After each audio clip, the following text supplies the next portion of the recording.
Naiz irratian, bigarren kafea.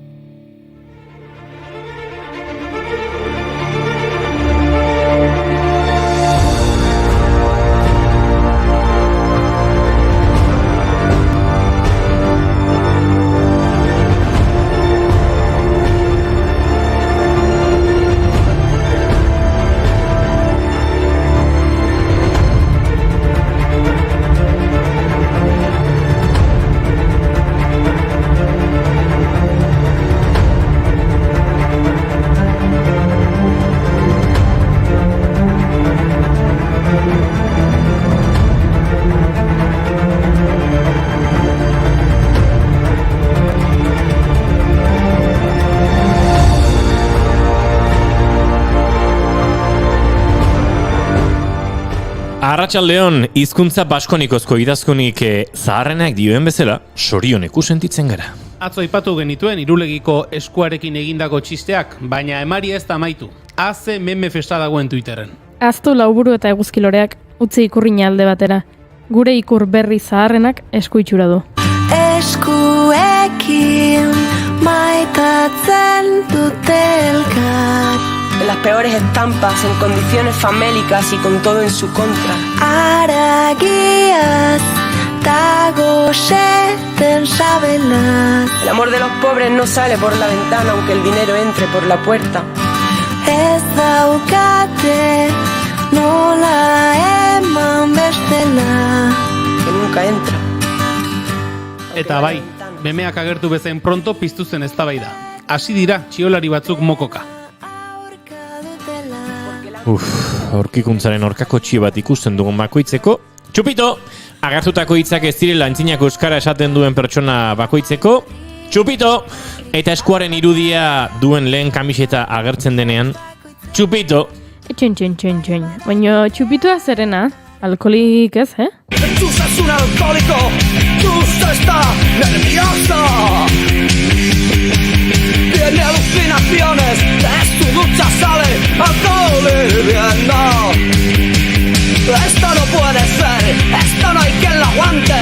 Tiene que llevar... Esto no puede ser, hau ez da posible. Ez, azararen 15 alkoholik gabeko mundu eguna da. Osasunaren mundu erakundeak sustatutako efemeridea. Horren helburua da gure organismoan horrelako substantziek kontsumitzak eragiten dituen kalte fisiko eta psikologikoi buruz kontzientziatzea. Alkoholak historikoki eta orain ere bai, pisu handia du taldean elkartzen garenean. Hala ere, alkoholaren kontsumoak, batez ere gehiegizkoak, ondorio negatiboak ere baditu. Gaixotasunen eta osasun inpaktuen arrisku faktore gisa, errepideko istripuetan eragina eta batzuentzat alkoholarekiko menpekotasun ere bai. Alkoholaren kontsumoak 2,8 milioi heriotza goiztiar eragiten ditu urteko. Eskuragarri dauden azken datuen arabera, mundu mailan batazbesteko kontsumoa urtean 6,18 litro pertsonako da. Batazbesteko hori ulergarriagoa izan dadin, ardo botiletan adieraz dezakegu. Litro bat ardok 0,12 litro alkohol garbi ditu. Beraz, pertsonako eta urteko batazbesteko alkohol garbiaren 6,2 litro. Alegia, 53 ardo botila. Gehiagi ez da, 53 ardo botila egian horrela entzun da. One becomes so bounded by choices that somebody else makes.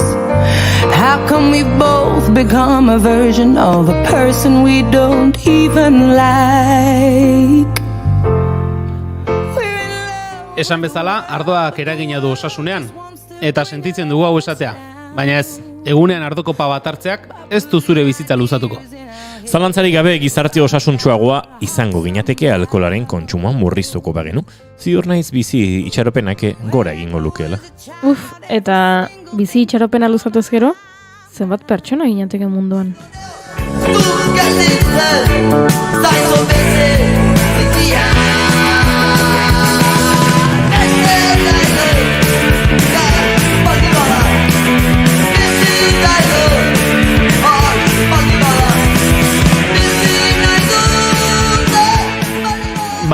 Entzun ondo Goiuri, gaur bertan gainditu dugu 8.000 milioi pertsonen langa. 2011an iritsi ginen 7.000 milioi biztanle izatera. Beraz, 11 urte eskas behar izan ditugu 1.000 milioiko jauzia egiteko.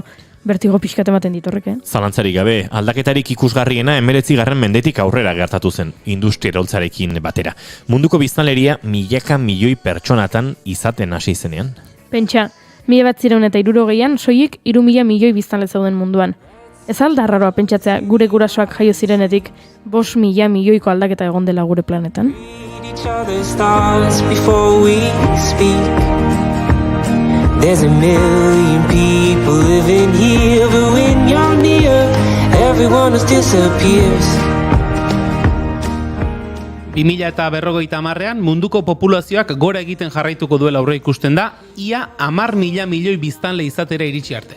Beste eskualde batzuetan azkundean nabarmen jaitsiko den bitartean, Sahara hegoaldeko Afrikan, biztanleria 2050ean bikoiztu egingo dela aurre ikusten dute. Eta 1960ean baino, ia 10 aldiz gehiago izango direla, hau da, 227 milioitik 2.200 milioi biztanlera pasatuz. Eta beraz, aurre ikusten dute, mundu mailan 4 pertsonatik bat Sahara hegoaldeko Afrikan biziko dela 2050ean.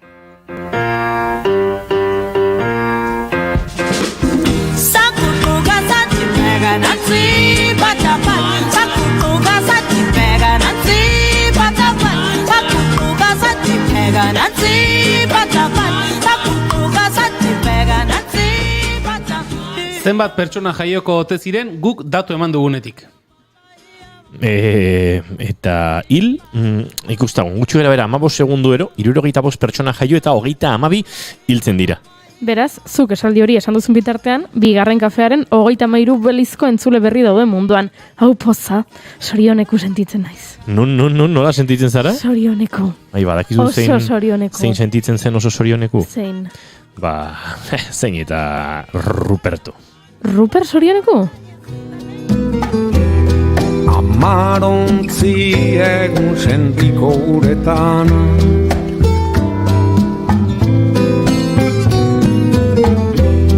Arantza orduak hemen barakoan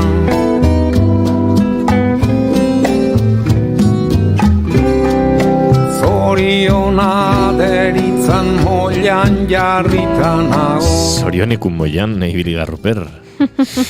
Hala ere, ez da gitzu sorioneku sentitzen zara, baina sorioneku dator baita Juan Ignacio Artxoaga bera ere. Irulegiko eskuaren aurkikuntzaren inguruan, arituko gara berarekin. Txupito. Eta eguzki urteaga ere badator, Ipar Euskal Herriko goi-mailako ikasketen politikaz aritzeko. Eta gaztealdia ekimena ezagutuko dugu, Oier Rementeriak azalduko dizkigu erronka honen nondik norakoek. Eta Amurrioko bertso saiorako sarrerak zozkatuko ditugu. Juhu! Sorioneku izango da irabazten dituena. Txupito! Txupito! Azaroak 15 ditu gaur eta aste artea da ongitorri guztioi, bigarren kafera.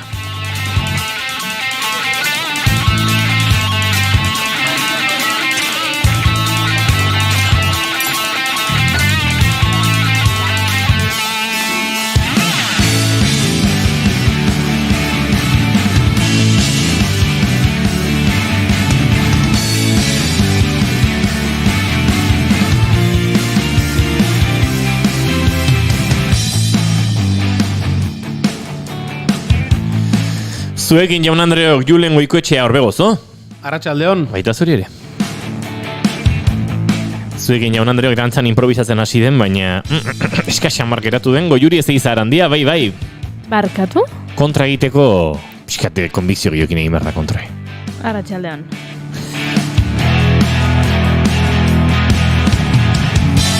Izketan ari zaizuena, Iñigo Asensio Lurbide. Gaur bigarren kafeak zenbaki borobila du. 470 dugu eta arratsaldeak 4:04 izango ditu 10 segundu barru, azaroak 15 ditu gaur eta alaxe izango ditu, urrengo 8 orduetan. Baina haietatik 2 pasako dituzue zoriontasunean edo sorioneku izaten gurekin, hemen bigarren kafean. Naiz irratian zarete, ongitorri guztioi.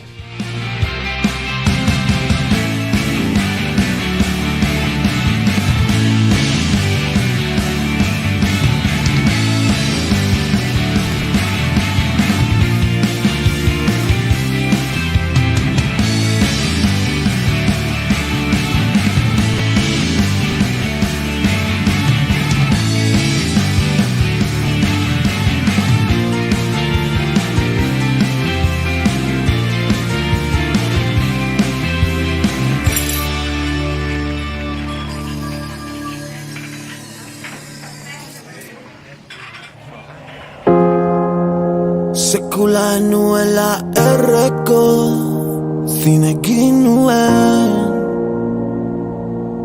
ta zigarroa eskutan abilitza hauek idazten betianik esan dut umerik nuela nahi ta nere neska urdun dagoela esaten etorri zait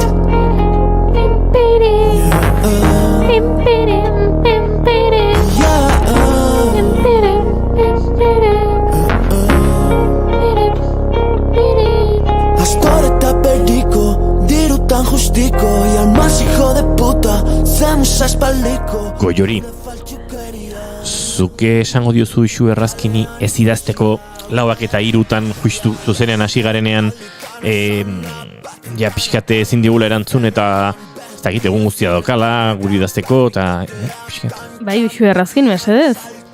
Bigarren kafea daukagu aurretik egiteko. Jende asko egiten dira bala ere. Ez idatzi? Idatzi? Txoin. Ez. Txoine, Goiurik esgintze bat egin du neuronetan oaintxe eta haber buelta ematen dion.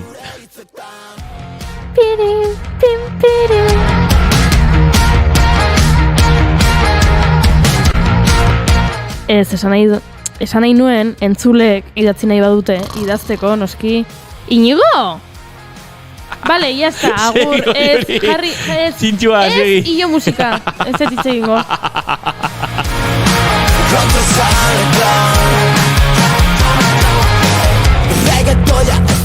Goiuri, entzulek zer? Ez errez.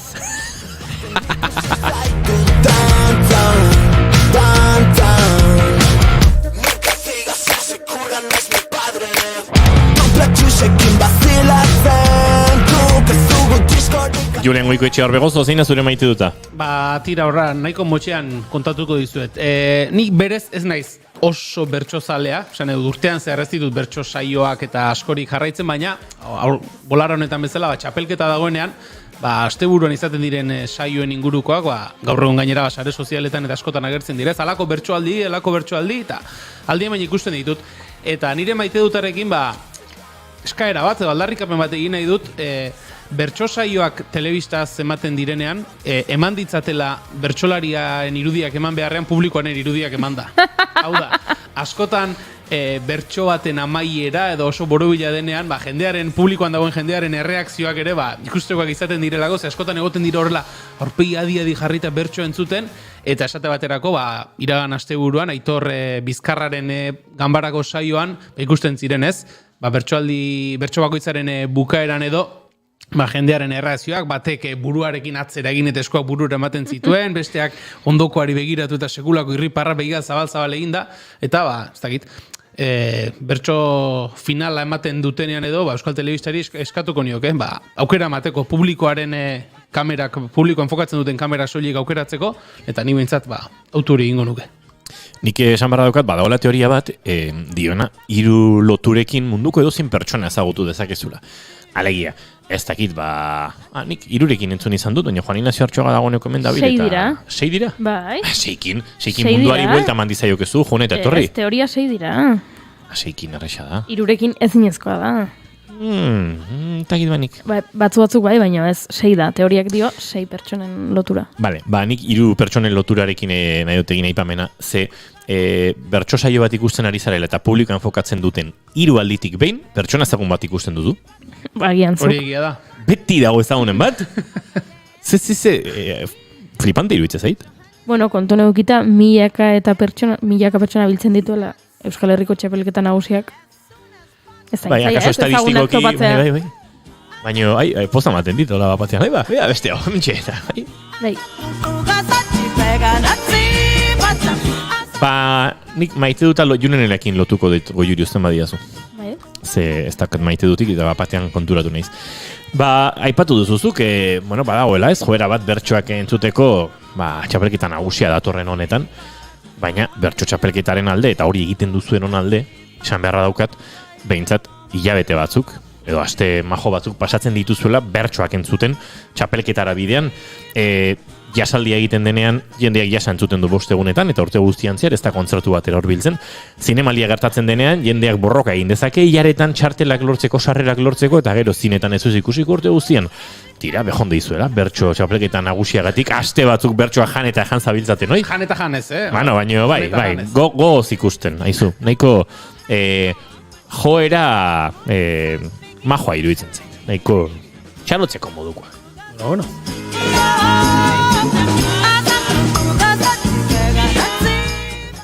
Ezeizatar eta arandiatar Goiuri. Bai esan? Zein da zure maite duta? Begira. Nik ostiralean saio hontan esan nuen enuela maite dutik. Ostirala iritsi zela, maite dutak agortu zitzaizkidala, eta eneukala maite dutik ostiralean. Eta nik beti edukitzen ditut maite dutak batzutan bat baino gehiago. Eta beraz, larun batean pertsona batek saren bitartez idatzi zidan, esateko begira bigarren kafea entzun nuen atzo, eta entzun nuen etzen eukala maite dutik, eta galetu nahi nizun atrebentziaz bada, ze agian zure bizitza pertsonalean sartzea da, baina ea ondo zauden. Arrituta ez, en plan nola ez daukazu maite dutik, esan duzuna gainera hau eta hau, nahiko bitxia, eta orduan idatzi diten mezu pribatu bat saretatik galdetzeko ea zer moduz nengoen, ea ondo nengoen. Eta iruditu zitzaidan zaintza hori ere badela, ez? Benetan entzun, arritu eta esan ez dakit, gehatu beharrean bere etxean geldi esan ez, harritu nau eta ez dakit, idaztea galdetzeko ea ondo zauden, ze bitxia iruditu zait, eta hoixe, pila bat eskartu nuela mezua, eta hori maite dut. Ze hona?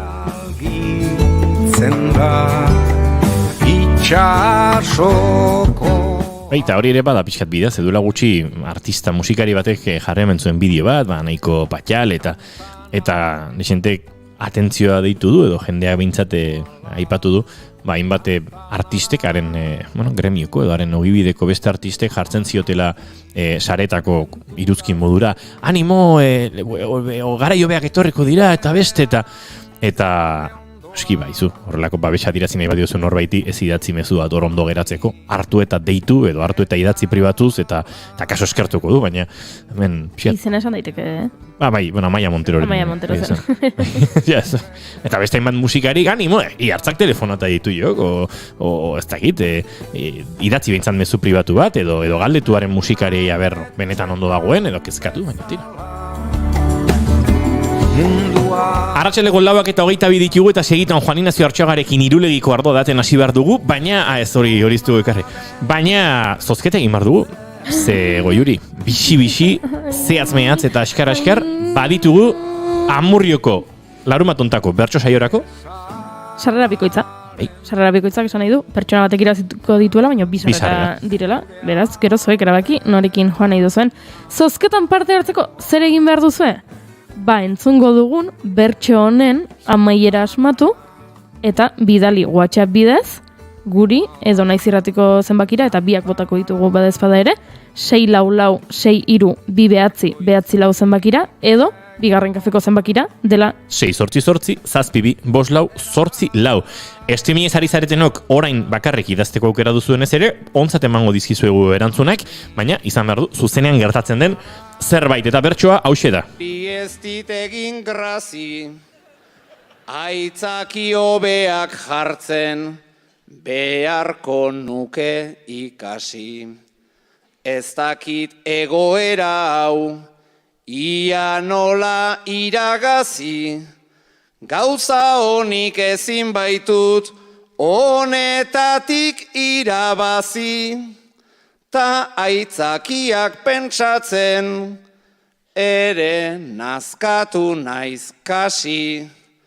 Begiratu dit ta zuzen, aitor ze ariotea izi, gintonika bota diot bere izotz eta guzi.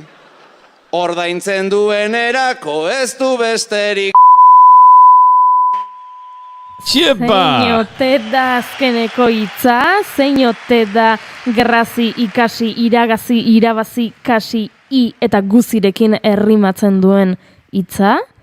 Bueno, balin badakizue, idatzi, esan bezala Amurrirako 2 sarrera zozkatuko ditugu, eta hitz hori nahi dugu, bukaerako hitz hori, eta zuen abizenak mesedez, berriro aipatuko dugu, bidali mezua 644-632-944 zenbakira, edo? 688-722-544, gure bigarren kafearen telefonora. Baina, bertsoaren amaieratxou berriro jarriko dizuegu, harrapatzen duzuen. Oraintxe ingo dugu txukun xamarrean, hementxe doa. Diot bere izotz eta guzi, ordaintzen duen erako ez du besterik. Jakin edoz jakin, saiakera egin. 688-722-544 gure WhatsAppa, edota 644-632-944 naiz irratiaren WhatsApp telefona. Biak toki berdinera joango dira, toki berera joango dira. Beraz, errez duzue parte hartzeko, eta guk orain aurrera egin behar dugu, Irulegira begira jartzeko.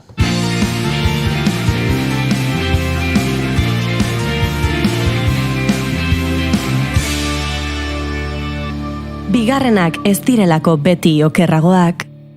Bigarren kafea. Ik bertsoaren zatbukaera badoka, Juan Ignacio? Ez. Baina bertsoa ekarri dek?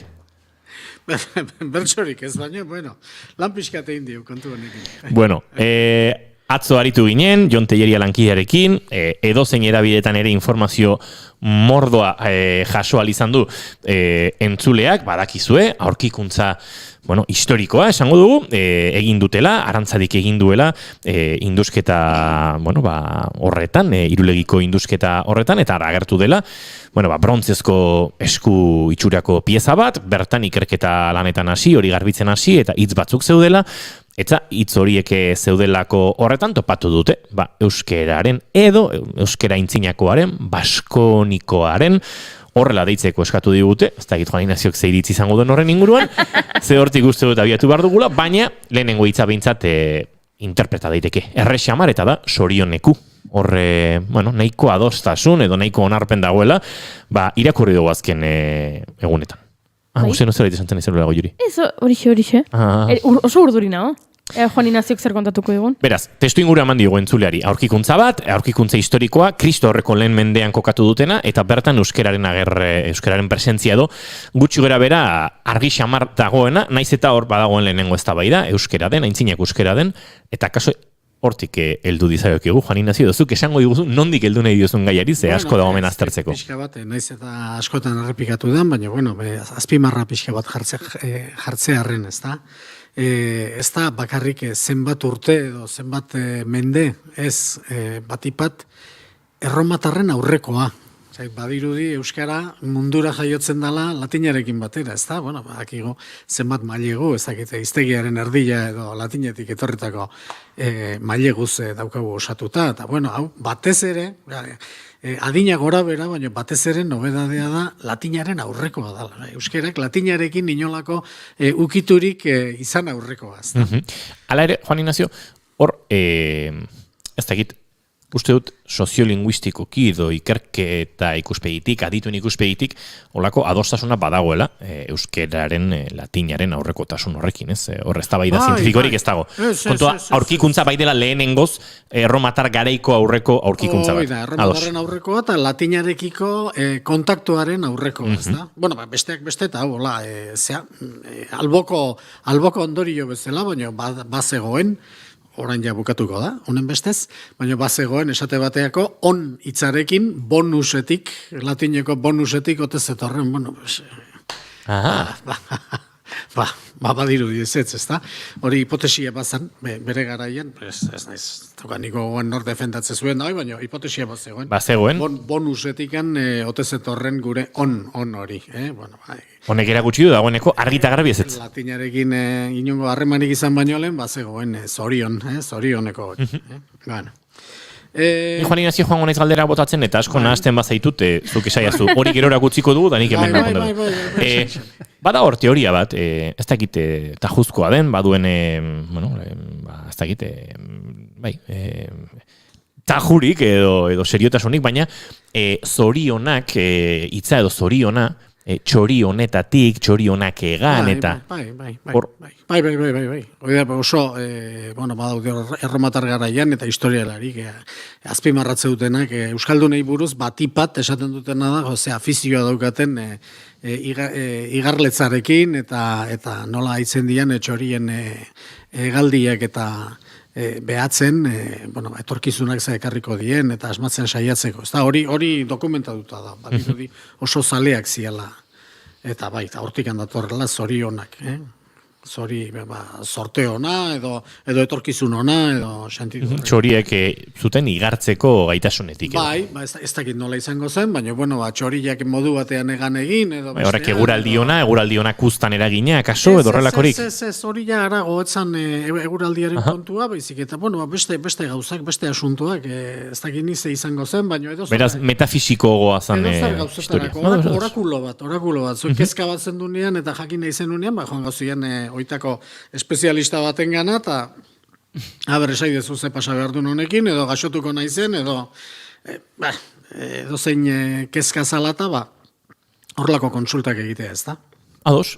Beraz, aipatu dugu, lehen nabardura hori egin genuen, atzo Jon Telleria lankideak ere esan zigun, nola Euskal Herriko Unibertsitateko adituek, eta eskatu zieten, zuhurtzia, kazetarioi, hau euskera dela esaterik, euskara aintzinakoa, baskonikoa dela esango dugu, eta ez da egitor Juan Ignacio Artxoagak horren inguruan ere zeiritzi duen, edo ze uste duen? Hau azkeneako uste. Azkeneako txiko dugu.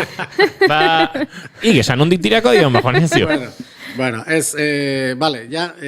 Jakina da hause, erromatarren aurrekoa dana, erakusten duen testu ingurua dela Iberiarren itzalpekoa, zan edut hori gorrotxategiri irakurri diot, ez dala zeltiberiar arrastorik ez dagoela, dana erabilitako alfabetoa euskeraz idazteko, eta dana da Iberiarren gandik hartutako. Orduan, erakusten digu baitare, testu inguru mota bat, Iberiarren itzalpekoa eta zeltiberiarrekiko loturari gabekoa, edo eraginik gabekoa, ez da? Gero, ze ondorio, aurretikan neuki geritzaken hainbat aurreritzi buruz, ez da? Batetikan jendeak irakurtzen zekiela. Jende alfabeta dut zegoen, bestela ez duzu jartzen zure etxeko ate gainean grafiti bat, inork irakurtzen ez badaki, esan nahi du, irakurtzea, nahiko gauza normala zala, nonbait. Ez dakigu, hau, ez dakit, jauntxon bat izango zan, edo bestea baino gehiago izango zan, baina, pentsatu behar dugu nola bizi ziren, mendigainetan, herri txikietan, herri arresitu txikietan, orduan, ez du ematen testu inguru bat, desberdintasun soziala handiak eta egoteko, orduan hori jartzen bazuten, pentsa dezakegu gutxi gora bera danak irakurtzen zutela, edo gehienak irakurtzen bazekitela, ez da, eta hori, bada sorpresa bat, alde batetik, ez?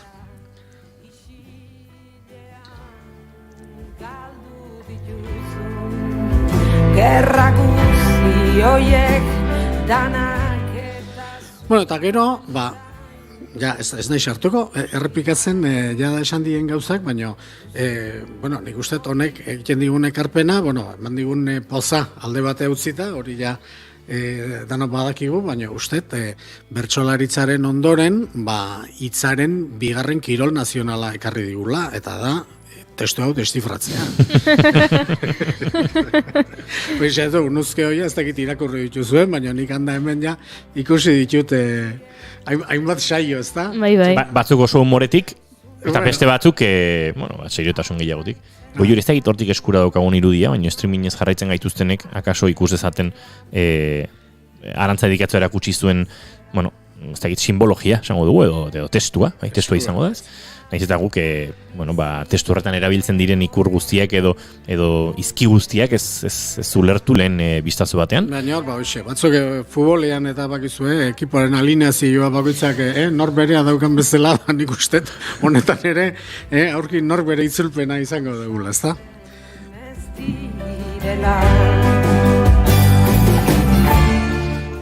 Hor, bada, norbait esan duenik, gutxinik harrigarria bat dela ez, 7 edo 8 hitz ez da izan badiren agertu eta lehenengo hain garbi euskararekin lotu alizateaz, sorioneku, eta gainontzekoak berriz, ez da trazarik hartu ere, eta ez ote den kasualitatearen ondorio izango, eta eszeptizismo puntu bat ere agertu da, saretan.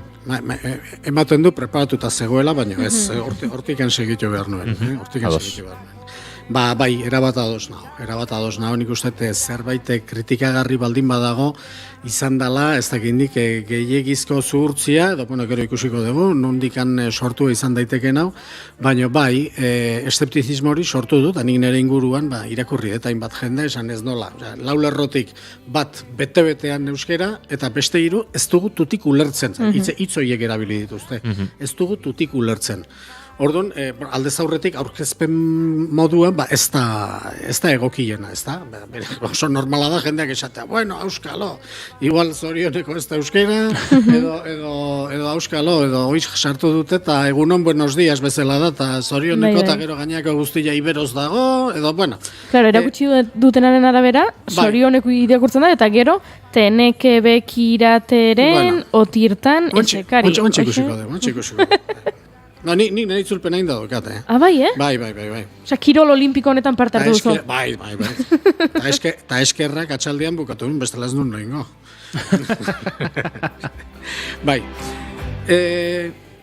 Bueno, ikusita gauzak nola du, nik nire itzulpena egin dut, baina ni ez naiz espezialista dien bezala. Nik itzulpena egin dut, Gorrotxategik esan dituen gauzak baliatuta, eta orotariko hiztegia baliatuta. Ezer inventatu gabe, Bueno, gero pixkat inventatu baino. Ez, 80 eta benetan funtsezkoa ezer inventatu gabe egin daiteke. Eta, bueno, a ber, gero iritsiko gehiago. Hau jaipa, A ber, hainbeste gauza. Gorrotxategi komentatzen ditu, eta, bueno, hori da oinarrizkoa nahi baduzu destifratzen hasi, alfabeto honetan PTK eta BDG ez dirala bereizten. Pedro eta Benito, P eta B ez dirala bereizten, edo ikur bakarra daukatela bietarako, ez da? Eta berdin Tomas eta David, T eta D, eta P, PB, TD eta K eta G. Bueno, orduan, hor jolastu zaitezke hoiekin, zuk nahi baldin badiozu zerbait esan nahi bat bilatu edo, badirudi zilegi dela batekin edo bestekin saiatzea. Eta aurkeztu duten moduan, ematen du propio aurkeztu dutela despistatzeko. Zeren bestela, gauza batzuk nahiko garbi daude. Esate bateako. A ber, euskera konsideratzen baldin badugu baita bakarrik, batua dalakuan hemen hitz egiten duen Gipuzkera, orduan ez da oso ulergarria, baina euskera oso zabala da, eta euskalki asko ditu, eta hiztegi handi badauka, eta hor hitz asko daude, ez da? Esate bateako, kebe da hemen Zaraitzu eraz, baina gaur, ez oain dela 2000 urte gaur, Sibereraz hebe, esaten dan bezala, hemen. Karo, zorioneku denekepe, zorioneku denak hemen. Ez da, a ber, baina te bat jarri dute hor. Zer da, despistatzeko?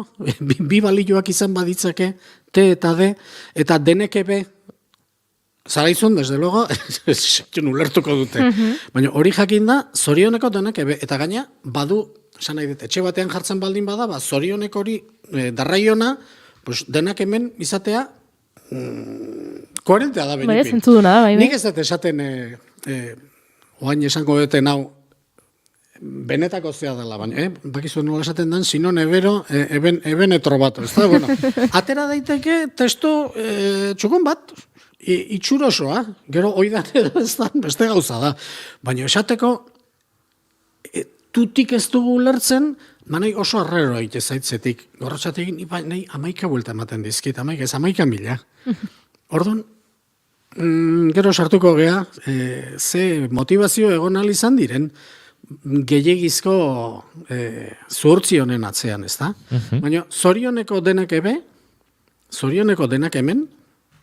oso garbi, irakur daiteke. Gero, azkeneko hitza, baitare, eraukon, K jarri dute, G jarri beharrez. Bueno, eraugon ez da ezerre. Baina eugon, bai. Eta eraman, ateratzen dan bezala, edo egin, eragin, Pues zuk orotarikoan eugon baldin baduzu, eraugon, aukera bada, ez da, nahiko, bapatean datorkizuna burura. Eugon zer da, igan edo igoren aldaera bat. Ez dut arkitu ze euskalkitako badan, baina orotarikoan dago, sartuta begiratu. Eugon. Igan edo igo. Beraz, eraugon... Eraman goruntz edo. Eraugon izango litzateke iragan edo igaro. Igan, bale, ados. Baina orotarikoan dago, sana ez da, Ta ordun, hartzen duzu testu osoa. Eta hasieran daukazu zorioneko danak hemen. Ta azkeneako daukazu igaro. Eta tartean daukazu garri igaro. Koño, izan da euskera.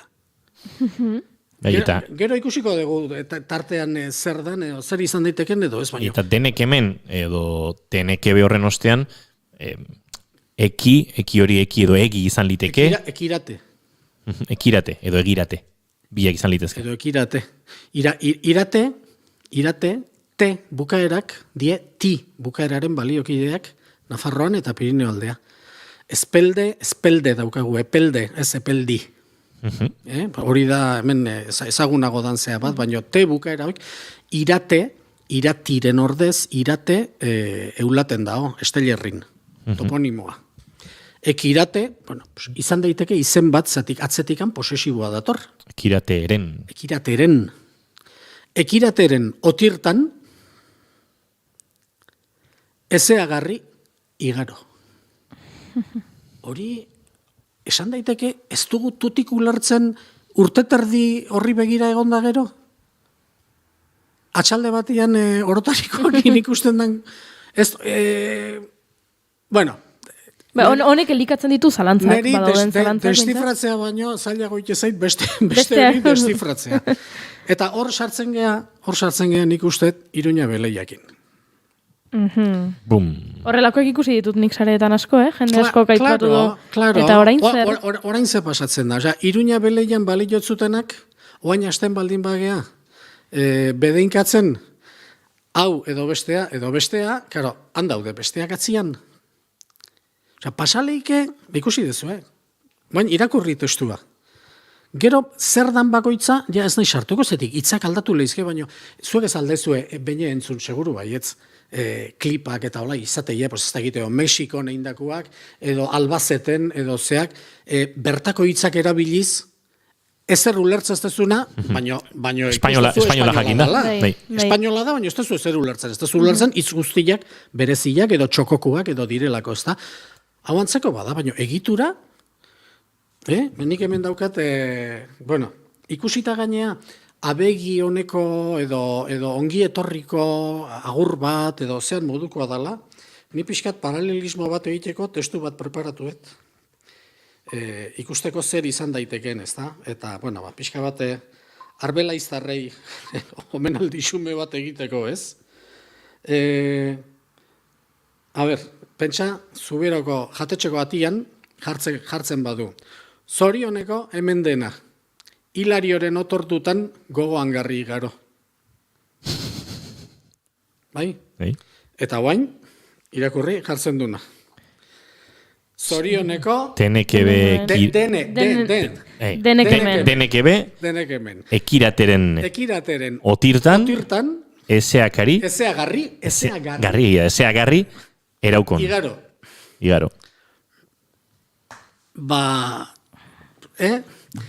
Ez dut esaten oitanik, hori danik, baina egitura hoi esatea, euskararen antzik ez duenik, nik ez dakit nola esan daiteken. Uste dute, bai egin barko duguna da, simbologia horren itzulpena, alegian gure hitzetara ekarrita dagoen hortan, aukeratu, baliokide diren P eta B, T eta D eta K eta Geren artean, ulergarri edo, Noski, nik ez dute filologiaren ikuspegitik iten, gehiago izango da, semantikaren aldetik, ez da? Atera aldaiteke, zehose koherentea, esaldi koherente bat, eta bere testu inguruarekin, eta txukun xamarre ematen duena. Nik uste, baietz, berriro diot, ez dut esaten hori danik, baina hori dana ikusita, esan daiteke urte terdi pasata gero, ez dugu tutik ulertzen. Arrasturik mate hartze horri ez? Bai, eta egia da... Eta oso jende jakintxua izan da, esan nahi dut. Bai, guk geuke hori ikusi, eta bai, egia esan, hemen ze handirik ez diogu hartu, baina atxalde erdi bat ikerketa lan minimo batean pasaduen Juan Ignacio Artxoagak, ja topatu dizkio. Bai, behintzat... Kebe hor da, Hori esango dugu, ez? Kebe hor da, zorioneko dene kebe. Ez dakit. Gero esango, ez, hori ezin da horregon, ez dakit. Bale, agian, ez dakit, baina... Eta gero egitura hori. Fulanoren zeatan... Bai, deklinazioa... Fulanoren zeatan, garri, igaro. Beraz, zuk behintzat, denak hemen eta igaro oso garbi ikusten dituzu, Juan Ignacio. Bai. Bai, bueno... oso garbi ikusi ez, hor daude, iztegian daude, Zaraitzuerari referentzia egin diozu. Eraugon ez dao, baina eugon, bai, eta da, igan. Beraz, pues eraugon, iragan. Kausatiboa, emango luke. Naiz eta ez egon, baina, bueno, aspaldikoa zaiga, ez dugu pretenditu behar, dana berdina izatea. Eta gero, transkripzio hori ere egiten ari da, prestamo batetik, alegia, beste hizkuntza baten simboloak hartu eta hori gurera ekartzen. Alfabetoa barkatu. Baina gero, egitura hori, posesiboa eta eren tan garri eta aditza, joder, ez dakit, ni, karo, ze iruitze zaidan, nahi iruitze zait, ezin dutela esan, zatik hor dogma batzuk daude, zean aplikatu dianak, Iruña Beleian aplikatu dianak, eta da, orduko euskera oso diferentea izan behar dula. Eta ezpada, ze pasatzen da.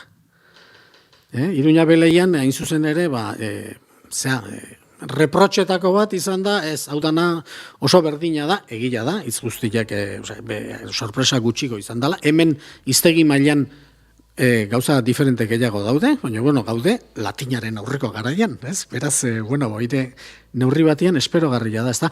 Barkatu, ez dut esan, arbelaitz eta zetik sartu eten hemen, otir, ez dakik uzardan, baina ot guztiak euskeraz, otordu, otoruntza, ogilatik eta janariekin, otorduekin zer ikusia daukate, ez da? Bai, dudari gabe. Otir zer da, pues izan lehiki, oturuntza edo oturuntza esateko beste modu bat, ez da?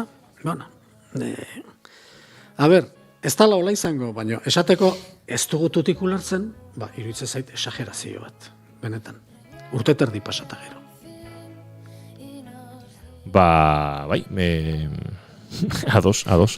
Eta nik Juan Ignacio oraintxe egin duen hausnarketa honi, gero bueltat eman nahiko diot, gure saretan elkarbanatuko dugu, jendeak ikus dezan, eta beti ere, bai, eskatu digute zuhurtzia, eta zuhurtziez eta arduraz, hemen inor ez da ari esaten, honek hau esan nahi du. Hemen esaten ari garena da, Juan Ignacio esaten ari dena da, lan pixka bat egin da, euskararen trazak hartzea ez dela bat ere zaila. Hori, hortan uste dut, horraino behintzat, esan dezakegula, da honi behintzat ere ados. Gero, horren gainean diskutitu, eta esan beida, aurrena pentsatu genuen hau otezan, eta atzera bota dugu. Eta zalantzak daude, eta lerronek bibide arlitzake. Baina zerbait egin dugu, eta izan dugu hipotesia hau, gero baztertu egin dugu, gero, ez dakit, baina ez dugu tutik ulertzen, joder. Abia puntua bilatzea, ez dugu tutik ulertzen, urte terdi eta gero, ez da normala. Ez da normala, zetik jende horrek asko daki.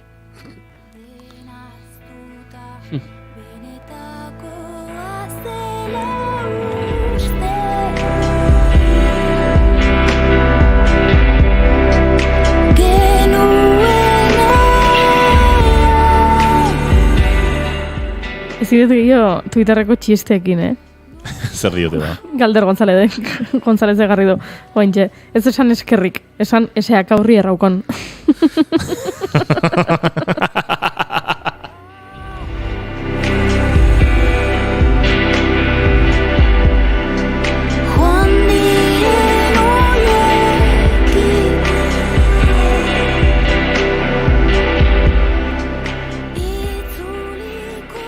Baina Juan Ignacio Artxoagak aurkikuntzaren inguruan hausnartzeko edo kontatzeko duena ez da hemen amaitu, ze badago gehiago.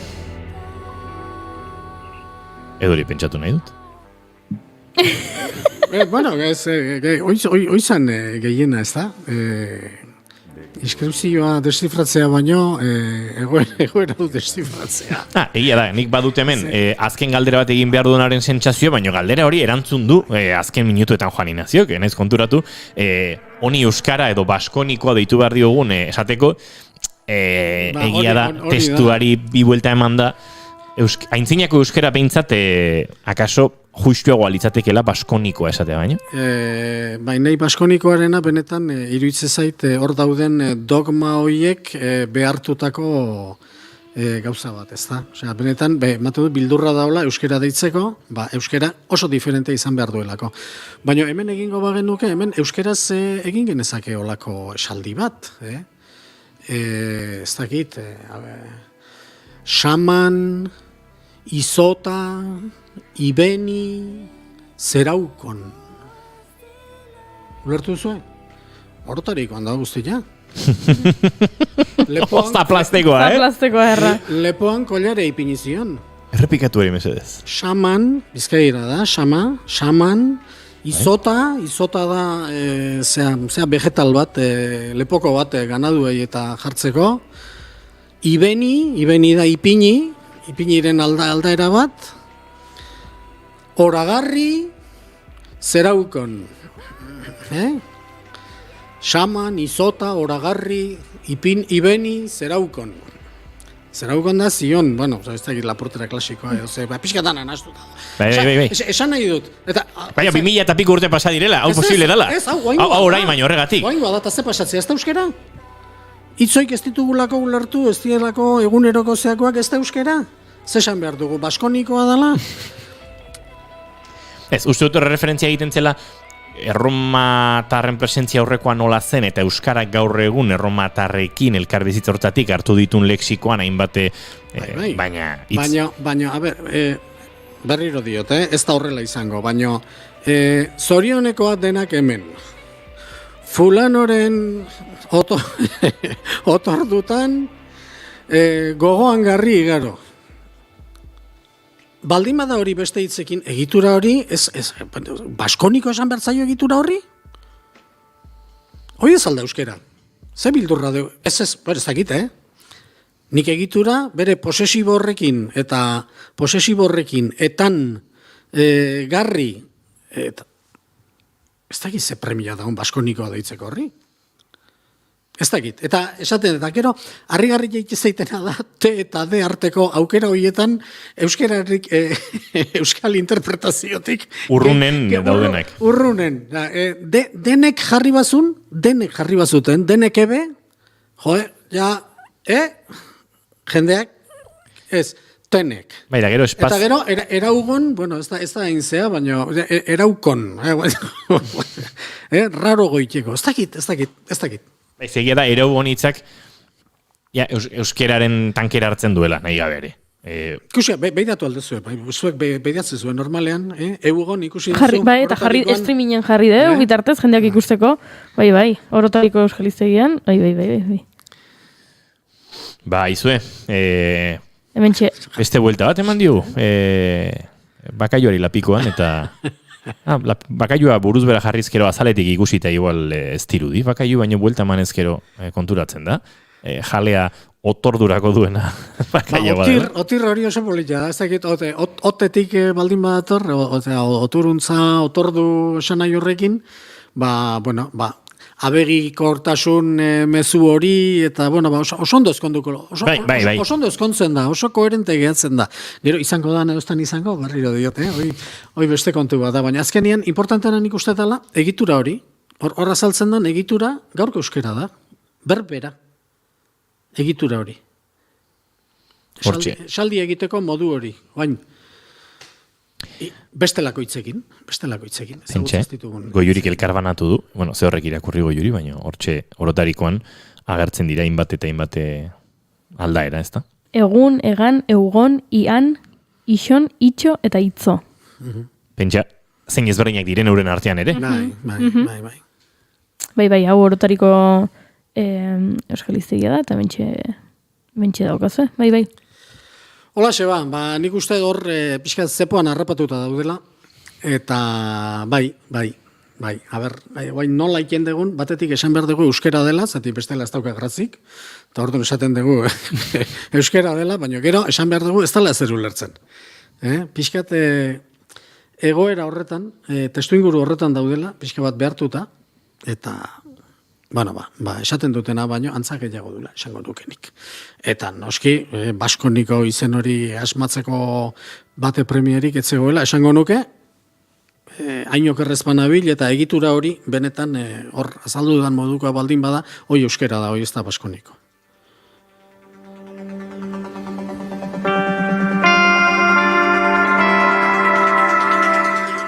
Juan Ignacio Artxaga, plazer bat, mila esker.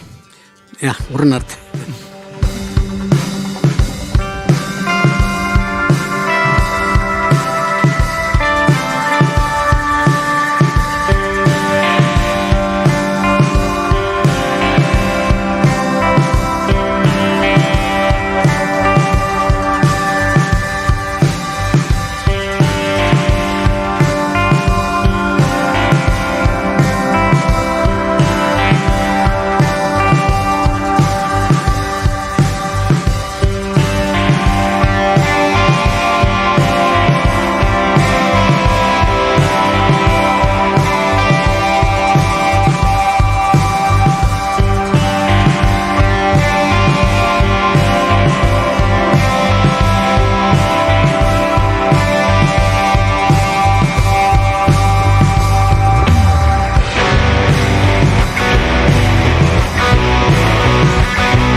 Eta bidea hautsia izan,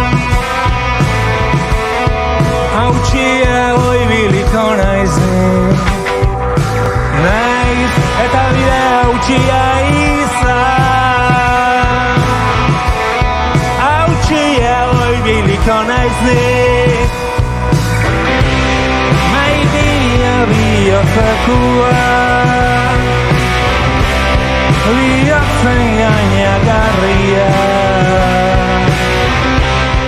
Juan Ignacio Artxaga kontatu diguna asimilatzeko, gurera ekartzeko eta behar duen balioa emateko, horatzean egon daitezken bestelako interesak eta ulertzeko denbora beharko dugu. Baina bidegurutzean kokatu gaitu behintzat eta alaxe dio Gariren kantu honek zuzenean 2022 argitaratu dute Maldanberarekin, bandatzar batekin, Julen, zuzeneko disko. Bai, ala da, hainbat emanaldi eman eta emanaldi hoietan jasotako abestiak bildu dituzte disko honetan eta Garirekin batera, esan genezake, azken urte hauetan berarekin batera dabiltza musikariak dituela Maldanbera talde horretan. Hortxe daude, Nacho Beltran baterian, Miguel Moyano gitarrarekin eta teklatuekin, eta Oier Aldekoa baxuarekin, eta baita ere haunek ere teklatuak jotzen ditu, beraz, hortxe, Gari eta Maldanberaren disko zuzeneko disko hau eta Gariren taldekideak. Hau ere Durangora joango da? Noski. Fetxa hauetan, data hauetan ateratzen diren produktu guztiak, badakigu non amaitzen duten. Barkatu, ari naiz ikusten sareetan nola sorioneko.eu, sorioneko.es, sorioneko.com, sorioneko.eu, sorioneko.net, sorioneko.org, sorioneko.cat eta sorioneko.info dagoeneko hartu dituztela. Norbait bizibilida ba? Badazpada ere. Eta zu bizibilizan bazinean negoziengo genuken, goiuri, baina beti dabil norbait bizi. Ene bada. Sorioneko.eus Festa SL enpresak erosi du, beraz, badator hemen jaia irria eta poza. Bira gurutza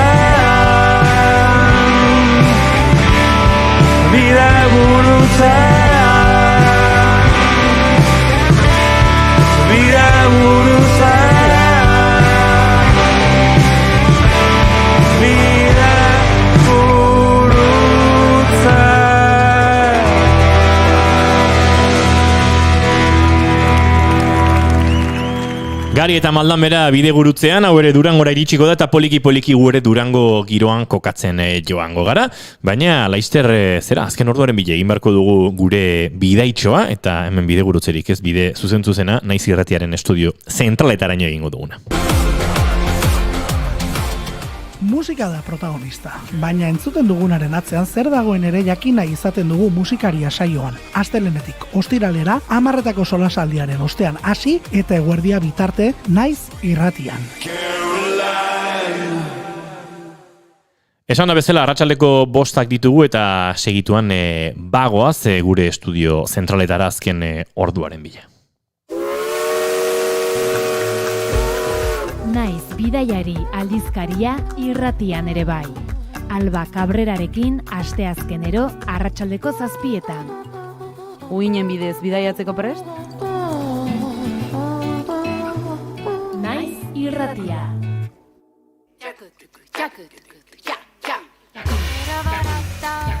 Jarraitu bertsolari txapelketa nagusia Naiz irratian. Bertso saioetako onena bilduko du Garazi Kastainok astelenero arratsaldeko 3:00 Kulturrarian.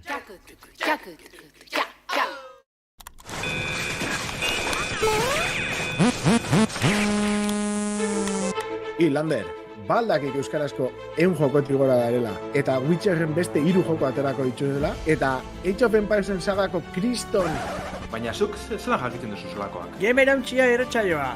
Naiz irratian, aste artero gabeko 12:00 eta ostaunetan 6:00 Game Irautxiaren Twitch kanalean. Naiz irratia. Gelditu makinak.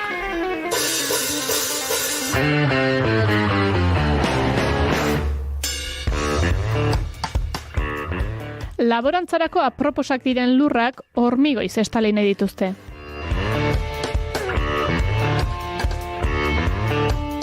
Berdin du noiz entzuten duzun hori, tamalez gehienetan egongo delako aktualitatetik gertu xamar. Lehen madari eta eskarolak gertaten ziren lurretan dabiltza garabi eta eskabadorak. Baratzurietatik baratzurrietara igaroak gaude. Eskerrak baden bere patua erloiak jotzea ez dela sinesten duenik eta horren aurrean altxatzea erabaki duenik.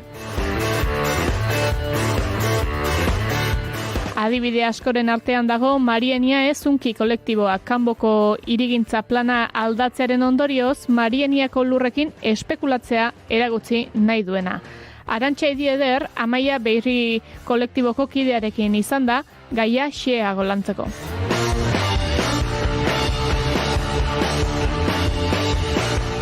Zertxo baite hegoalderago egingo dugu jarraian, batzuetan ibiltzen gara bada, haizeak nondik jotzen duen asmatu ezinik, nondik gauza bat da, eta non bestea. Arabako mendiak aske plataforma ekinean dabile azkenaldian ugaritu diren instalazio eolikoak direla eta bertako itxaso balza de Vallejorekin izango gara.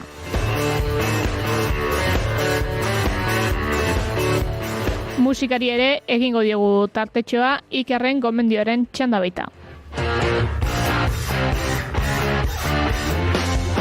Indartsu dator 3. denboraldiko 7. gelditu makinak saioa.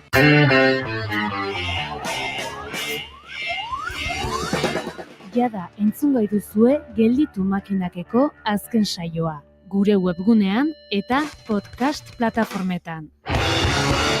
Arratsaleko 5 eta 3 minutu ditugu, eta orain bai denborari gabe bagoaz, Naiz irratiaren estudio zentraletara Egoi Belategi lankidearen eskutik, azken orduaren bila. Egoi, arratsaldeon. Baita zoi ere.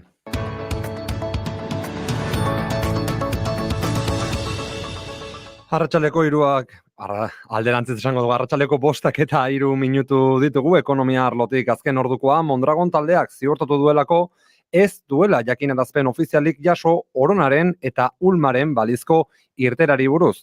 Urteroko batzar orokorrean eman dute horren berri. Irazi nahi dut Mondragoneko organoek atea zabalik dutela. Bada, Inigo Uzin taldeko kontseilu nagusiko presidenteak adierazi duenez, etorkizuna elkarrekin ikusten jarraitzen dute eta zuzendaritza organoek atea irekita eta hitz egiten jarraitzeko erabateko prestutasuna dutela azpimarratu du.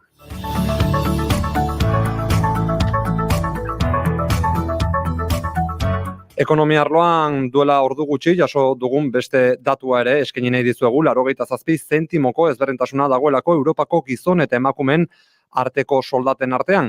Soldata berdintasunaren Europako eguna dela eta Europako batzordeak jakinarazi du generoko soldata arrakala 13%koa dela Europar Batasunean eta beraz, gizon batek irabazten duen euro bakoitzeko emakume batek 87 zentimo jasotzen dituela. Europako batzordeak astearte honetan azaldu duenez aurrerapena etengabea da, baina oraindik motelegia soldata arrakala 2,8 puntu baino ez delako murriztu azken 10 urteetan 27 estatukideetan.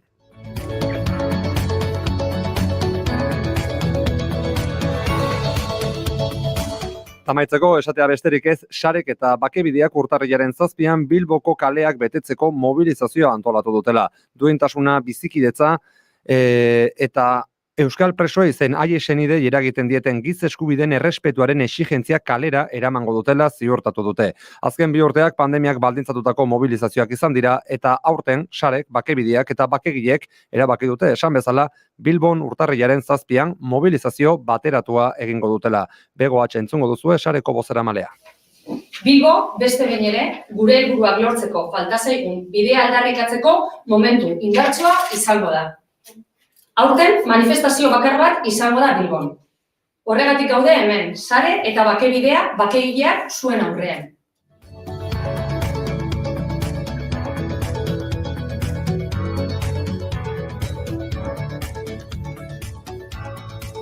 Aldegin baino lehen beti bezala informazio praktikoa, trafiko zuzendaritzak dio sekulako euritza jasatzen ari garen Euskal Herriko parte handi batean ez dagoela aparteko goraberarik Euskal Errepide sarean. Hauxe dena beraz momentuz informazio gehiago arratsaldeko 6etatik aurrera hementxe, Naiz Irratian bigarren kafeari itzultzen dugu konexioa. Gero arte. Naiz Irratia. Eskerrik asko Egoi Belati Ibagoaz ere aurrera.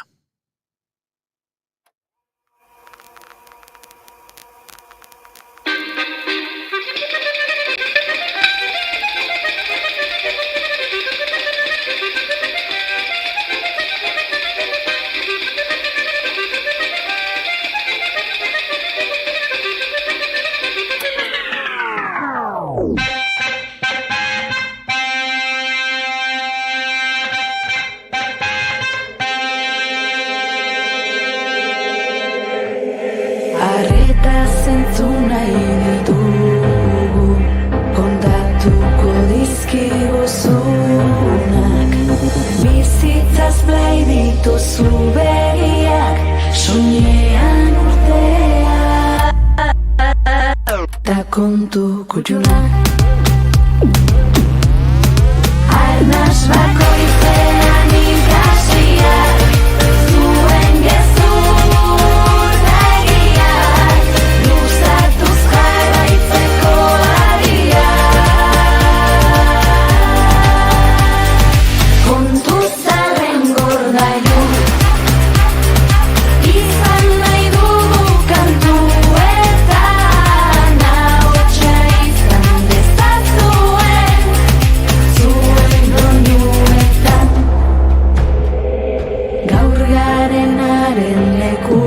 Tasuna gure sustraietan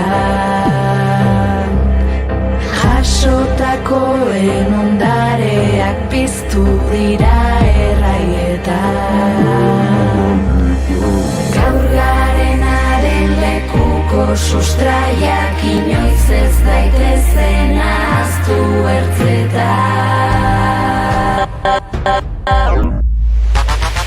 Loratuz doinu berrietan Zuek ereindako antziak Luzatuz jarraitzeko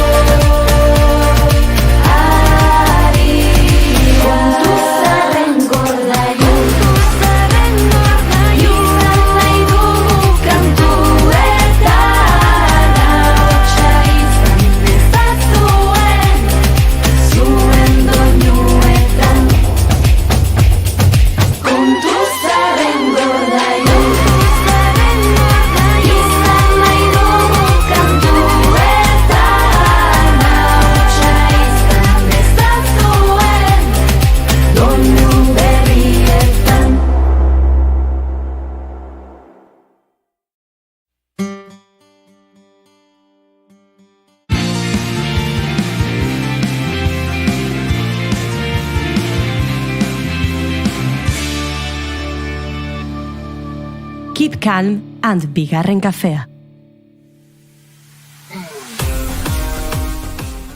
Disko baten azala kentzen pasatzen ditugu 10 minutu.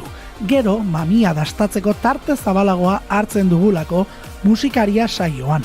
Astelenetik ostiralera 10etako solasaldiaren ostean hasi eta eguerdia bitarte Naiz Irratian.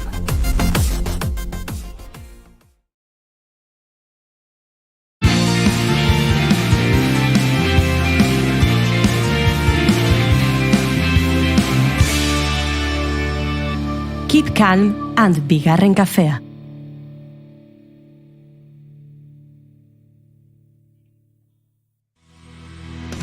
Zer dio, isiltzen denak, isiltzen denean. Gizon galdua, nork lagunduko, miseria sufri ezin dutenak. Ez ditu garai errazak bizi euskarak. Ezagutzak gora egin arren, erabileraren garapena ez baita espero zen martxan egonkortzen eta indartzen ari. Adituen arabera, erritmo eta modu honetara ezin diogu euskarari bere etorkizuna bermatu.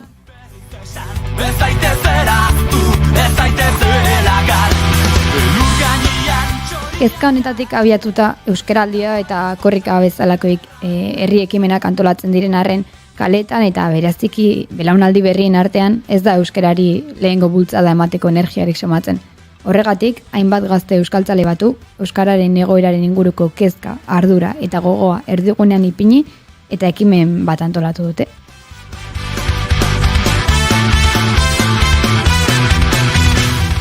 Ekimen honen inguruan gehiago jakin dezagun gaurkoan gurera etorri da Oier Menteria, beraz, arratsaldeon, Oier? Bai, arratsaldeon. Arratsaldeon, bai. Oier, zer da zehazki, gaztealdia?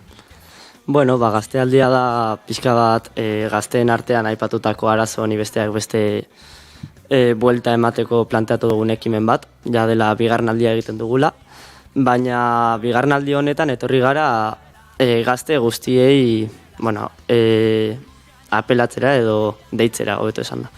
Eta gaztealdi honetan helburua da, hori euskaraldiarekin erabat bat gaude eta norberak auki behar du lehen hitza, baina horretaz gain gaztealdiekin bilatzen dena da, ekintzekin ere bai eragitea. Bai gazte ikuspegitik ikusten dugulako ez dela bakarrik autu pertsonala, badela, baina baditugu beste hainbat arazo gizarten ez diguten akusten euskeraz egiten.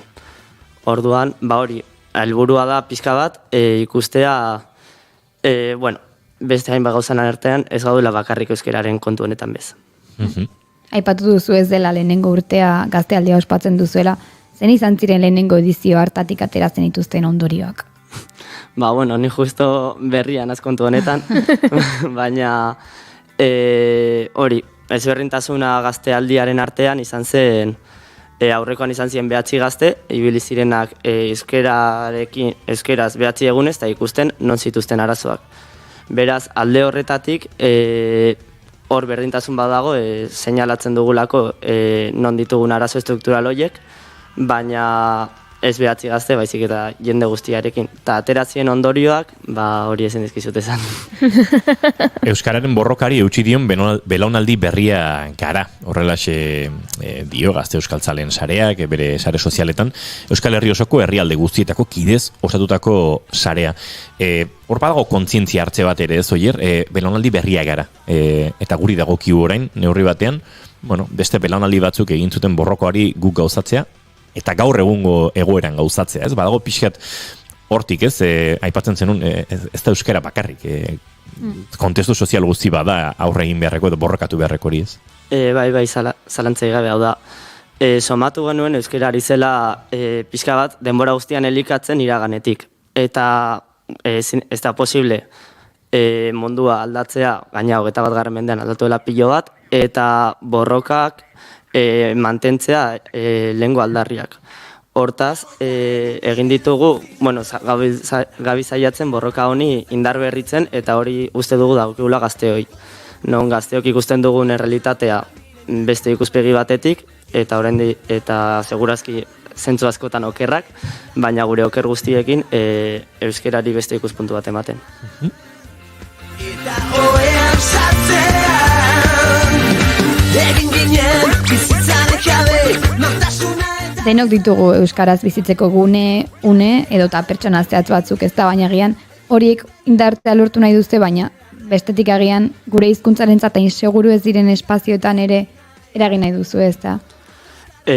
Bueno, batiz bat horretan. Gaztealdi honetan adibidez, aipatzen dugu non gure hizkuntza ez den seguru sentitzen. Hoietariko bat, justo atzo egin zena, iparralden aukizuena tokia, igual gero komentatuko duzue. Horra aipatzen zen hezkuntzan zenbat esparrutan euskera ez dagoen seguru. Ia danetan aipatzen da, D eredua dela gutxiengo bat, zen Nafarroan eta iparralden, eunekotan jartzen bagara, ez dakite euneko 25 edo, kontua berez da, D eredu hori ez duela lortzen gune guztietara zabaltzea bat, gero baita ere aipatzen da D eredu horrek ez duela lortzen euskalduntze maila hori, eta beste puntu bat, irakasleek ere ez daukate baliabiderik hizkuntza gatazkei aurre egiteko, hau da, nire heziketa euskerarekiko izan da egin euskeraz, imperatibo. Ni umea naizenez, zein dut gazteleraz. Nire lana delako irakasle kasu ez egitea. Hortaz, bai behar da pedagogia bat, eta nik bentsat ez dut jaso, eta guk orokorrean partekatuta ez dugu alakorik ikusi.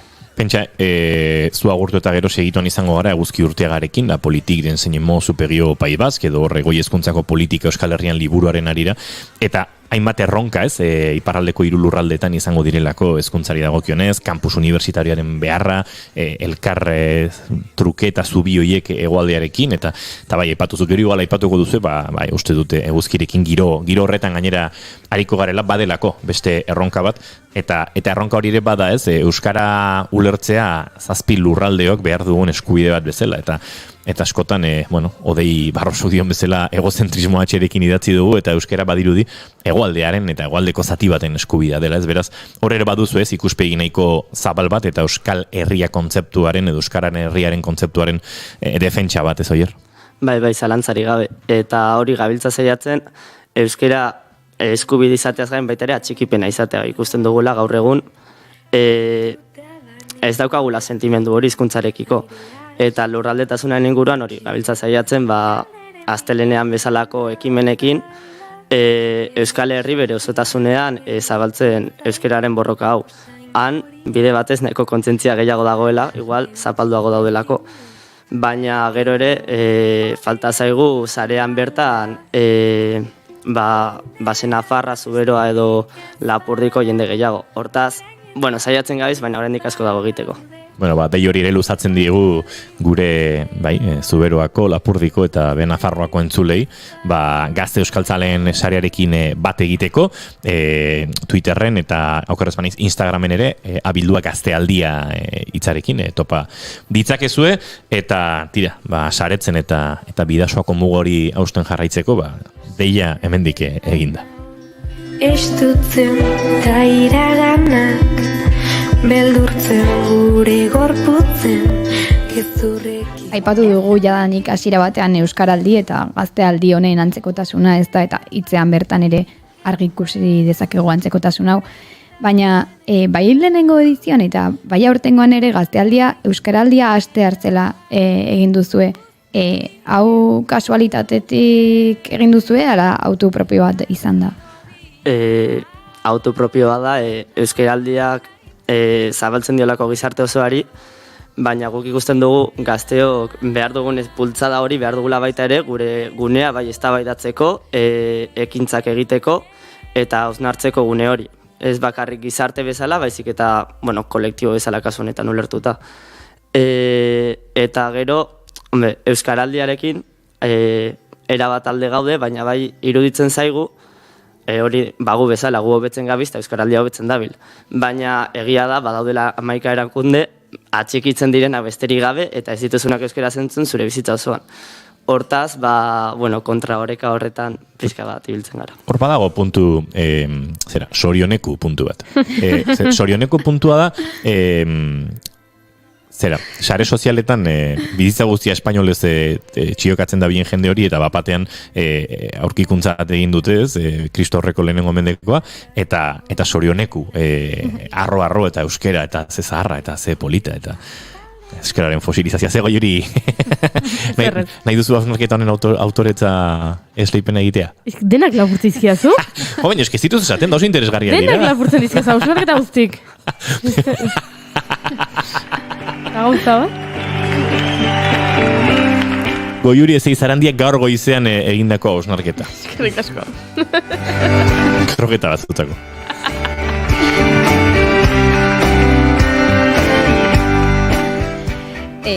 Hainbat dira hizkuntza ohituretan eragiten duten faktoreak, baina gazteak garen honetan bereziki azpimarratu nahiko nituzke internet eta sare sozialak duten eragina. Ez dakit, zer gertatzen da kontsumitzen ditugun eduki eta gazteok ditugun erreferenteekin? Bueno, super galdera proposaz, justo da Bilbon egingo dugun ekimenarekin, lotura zuzena. Bai, pantailekin eta ere hor ikusten dugu beste hautsi beharreko maila bat, euskera hitz egiten uzten ez diguna, izan ere hori, pixka bat, pantailetan zeintzuk irabazten dute. Hizkuntza zabalduenak, errentagarritasuna haiek ematen dute, beraz euskerak zer eskatzen du, errentagarritasunaren gainetik gure hizkuntza jartzea. Karo, hori oso zaila da gaur egungo gizarte honetan, ez? Hor dago lehenengo koska, eta bueno, pixka bat deialdia egiteko, Bilbon egingo dugun ekimen hau ETB aurrean da pixka bat, ETB ikusten dugulako adibide bezala. ETB batek zein ETB iruk behar dute sekulako lanketa, agian gure garaian inkluso egon zitekeena, egon ziren euskeratzen hainbat anime eta bakitzen bat, baina gaur egun ez duguna ikusten. Eta ETB bin ari da azten, baina euskerako saia ez. Kantu lehunak nahi dituzte jarri. Euskararen errealitatea beraz nahiko gordina dela esan genezake, baina zuek indartsu eta positibo jarraitzen duzu borroka honetan? Bai, batzutan niri azten zaitu, baina egia da guzti hau nahi dugula konstruktiboki eraiki, hau da ez gaitezen zuntxitu orain esaten dena dagoela txarto. Hau da nik gainera esango nuke konjunturalki gabiltzala azten esponentzialki borroka bezala. Ez bakarrik azte mailan, baita ere pantailak euskarazek badabil bere indarra lortzen, kontseiluak ere orain batu aldatu atera du, gu ere gabiltza aurten nahiko ekimen bereziekin, gaztealdiaz gaina aurkeztuko ditugunak. Hortaz, nik bai positibo ikusten duela borroka hau eta aldatzeko aukera askorekin.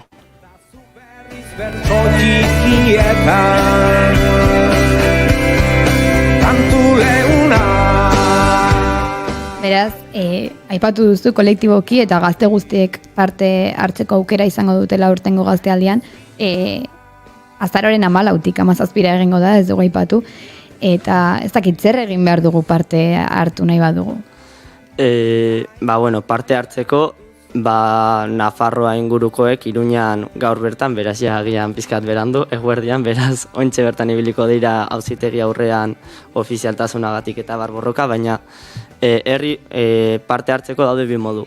Bata, kolektibo bezala, ekimenak egiten eta edo dena delako identifikatzen dituzten egiturazko arazoiei aurre identifikatzen egiturazko arazoiek, edo norbanako bezala demagun, bai hausnarketa bat, izan daiteke positibo, negatibo dena helakoa, bizipen bat, eta gero guzti hori, abildua gaztealdiarekin, eta gero traola ez dugu goratzen. Baina abildua gaztealdian egiten baduzue, agertuko da seguro.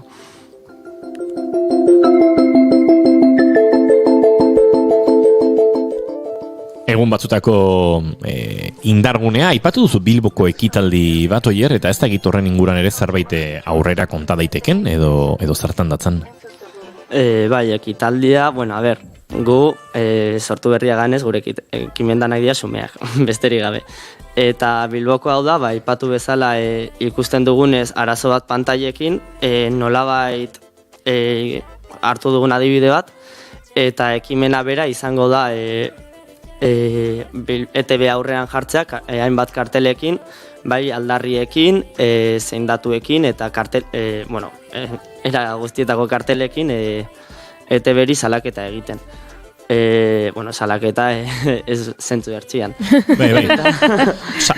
Salatuz hainbat egoerekin ez zaudetela ados eta aldarrikapen bat egin ez hortan. Eta hori, inor parte hartu nahiko balu, komeniko litzateke besterik gabe idaztea, superalde nago eta ja batzuk ari dira batzen, gabiltza WhatsApp talde bat sortzen bakizer, eta beraz idaztearekin gero litzateke 12 inguru.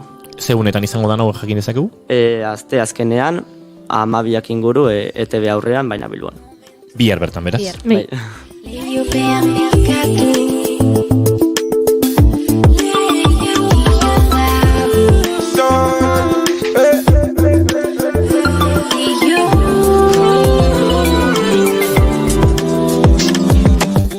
Gaztealdiak gogoeta egiteko osagai asko azaleratu ditu, buruari eragiteaz gain inguruan eragin eta euskaraz bizitzeko baliabideak sortzea du xede. Gaztealdiaren bitartez eta bizi proiektuaren oinarrian euskara ezarriz, gazteak euskaraz bizitzaren alde lerratu dira oraingoan. Ez dakit oier, hemendik zein mezu helarazineko zenuken entzuten ari zaizkigun hoi? Nik pertsonalki, hemen ja bakoitzak berea, nik pertsonalki gustatuko ditzake jendea gaztealdia probestea, bai, euskerarekiko mugak ikusteko, baina baita ere hausnarketak egiteko, lagunen artean hitz egiteko, haiek inoiz euskerarekiko betiko pentsamendu ez gain, zer raporta dizaioketen, ze haiek nola sentitzen dien euskaraz hitz egiten dutenean. Pixka bat, gogo eta hori zabaltzea litzateke ja éxito total. Habla con Elías que a mí me da lache. Soy héroe del pueblo, lute. Eres guapa pero mala, en verdad no me cunde. Esker mila gaurkoan gurean izatearen eta entzuten ari zareten hoi, badakizue azararen 14 tik 17 gaztealdian parte hartu dezakezuela. Eskerrik asko, oier? Bai, zuei. Eta hori, jarraitu guri kontatzen zuen pausuen inguruan eta joango gara ere oi hartzun ematen, gaztealdiaren pausuei eta aldarrikapenei, eutxi horri, eta segi borrokan. Mil esker. Pero tú eres muy echando romillo lanfeta.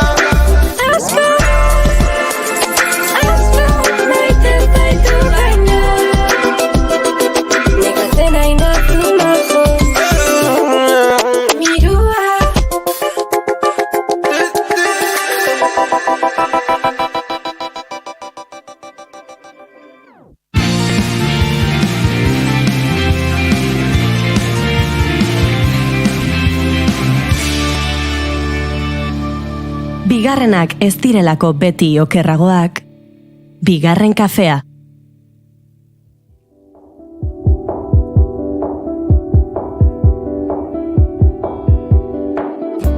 Biderdian biluzik nao,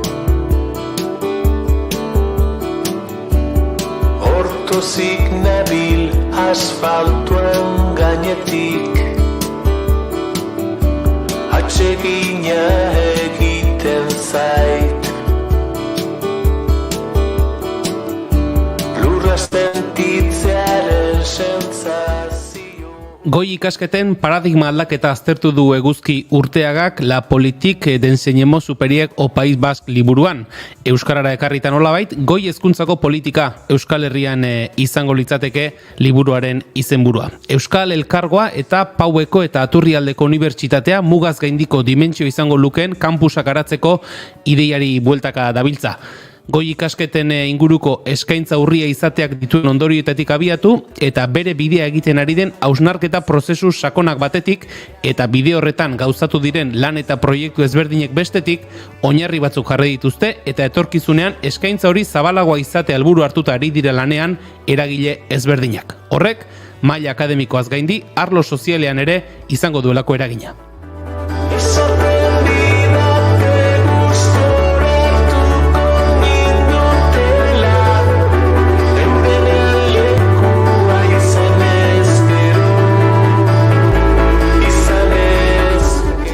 Gaia kokatuta, gertatzen ari den hori guztia hobeto azaltze eta ulertze aldera, goi ikasketen paradigmaren aldaketaren azterketa egin duen Eguzki Urteaga gonbidatu dugu bigarren kafera. Liburuaren idazlea, Euskal Herriko Unibertsitateko Soziologia eta Gizarte Langintza saileko irakaslea eta Iparraldeko Eusko Ikaskuntzako lehendakaria ere bada Eguzki Urteaga.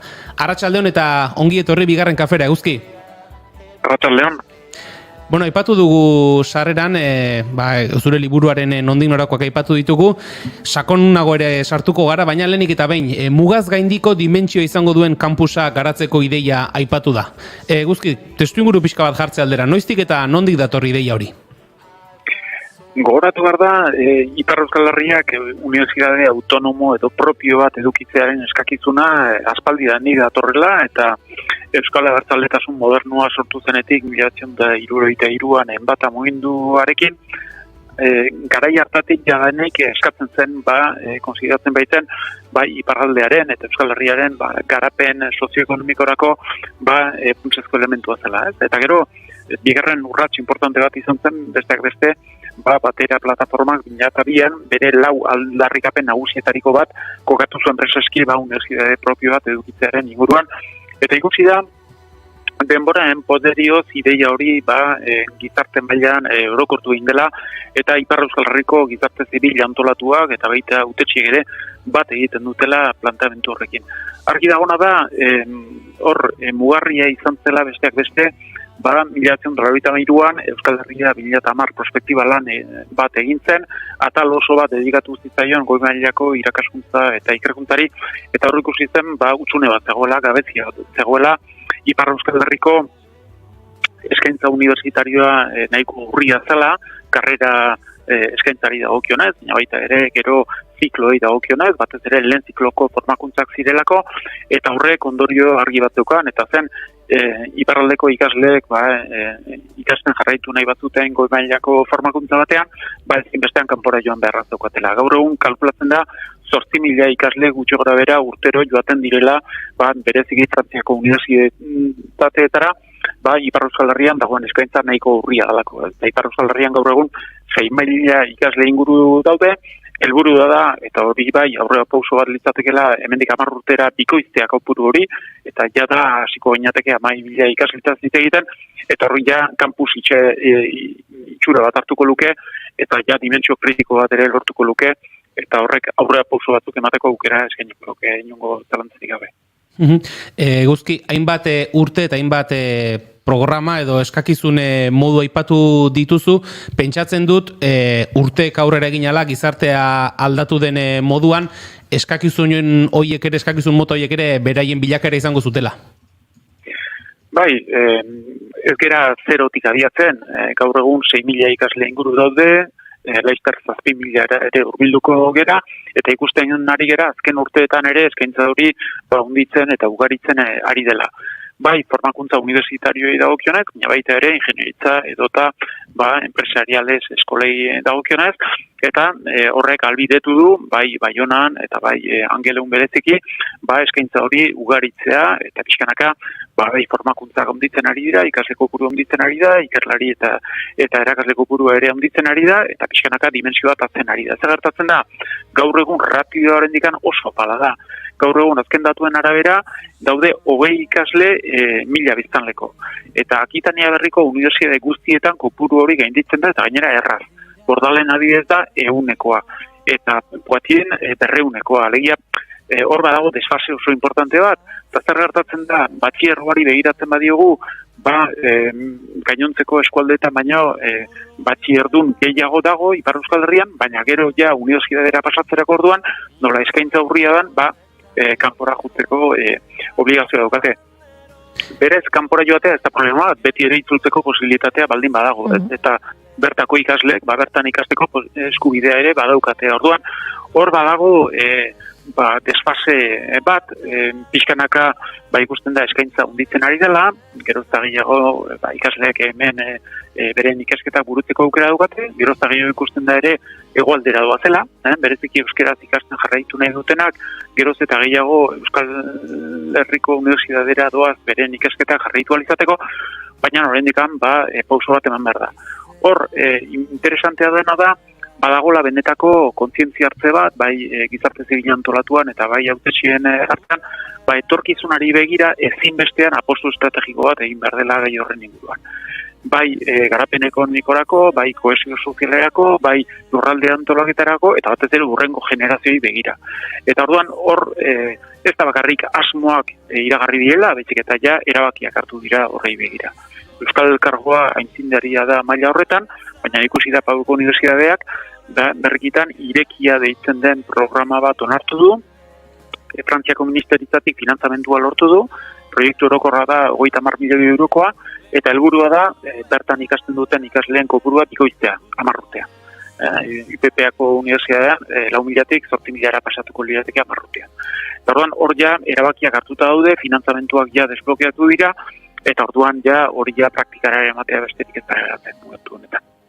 Eguzki, aipatu duzu, kanpora joate horren atzean arazo nagusia itzulera eza dela, baina horrek badu zer ikusia ez bakarrik hezkuntza sistemarekin edo eskaintzarekin, akaso horregatik paradigmaren kontzeptua, asko zabalagoa dan errealitate batekin baino, ez da, ekonomia ereduari, kanpora doan horrek ere itzulerarekiko izan ditzaken zailtasun edota estimulo faltarekin ere, badago hor lotura bat, ez pentsatzen dut, paradigma ere hortik, ez? Eredu orokor baten aldaketa dagoelako honen atzean, ez? Bai, zeren kontua ez da bakarrik unibertsitate eskaintza bakarrik garatzea, zeren gaur egun ikusten duguna da unibertsitate olarik, horrek suposatzen du ikerketa zentroa daudela, eta gero enpresa sortzen direla horren inguruan, eta hor ekosistema bat sortzen da horren inguruan, ez? Horren adibide hoberena da Izarbel inguruan bidarten sortu zen duela 1 urte, ingeniaritza eskola, estia, eta gero horren inguruan sortu ziren ikerketa guneak, eta gero enpresa pila bat sortu dira horren inguruan, orduan, hor sortzen da dinamika propio bat, dinamika ekonomiko bat oso importante dira, zen gertatzen da bestela, ikasleak kanpora jo, nik ikasi nuen adiz, Bordalen, Parisen, eta 8 urte pasan dituen kanpoan.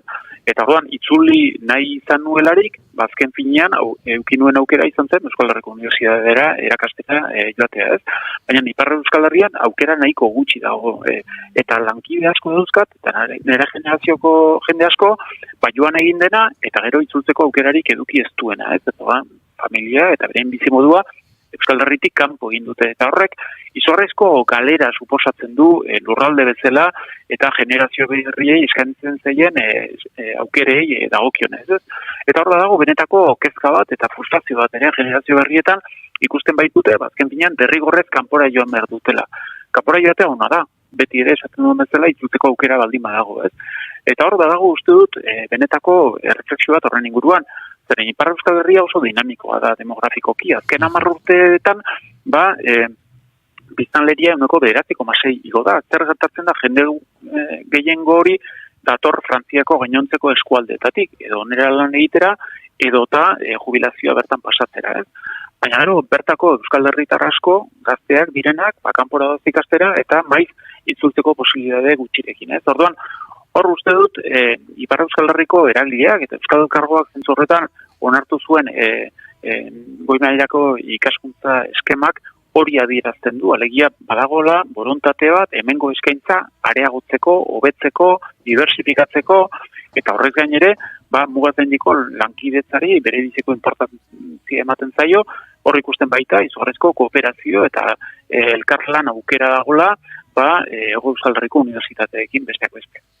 Eguzki, aipatzen duzuenean kampus bat garatzearen behar, edo garatzearen erronka hori, nahiko baikor ere, ez da irakurri eta entzun izan zaitugu, pausoak ematen ari zaretelako, ematen ari direlako, ekonomikoki ere funtsak heldu direlako, ez dakiz ze puntutaraino azpimarra dezak egun baikortasun hori, baina behintzat egiazko pausoak ematen ari direnaren sentsazioa badago, ez?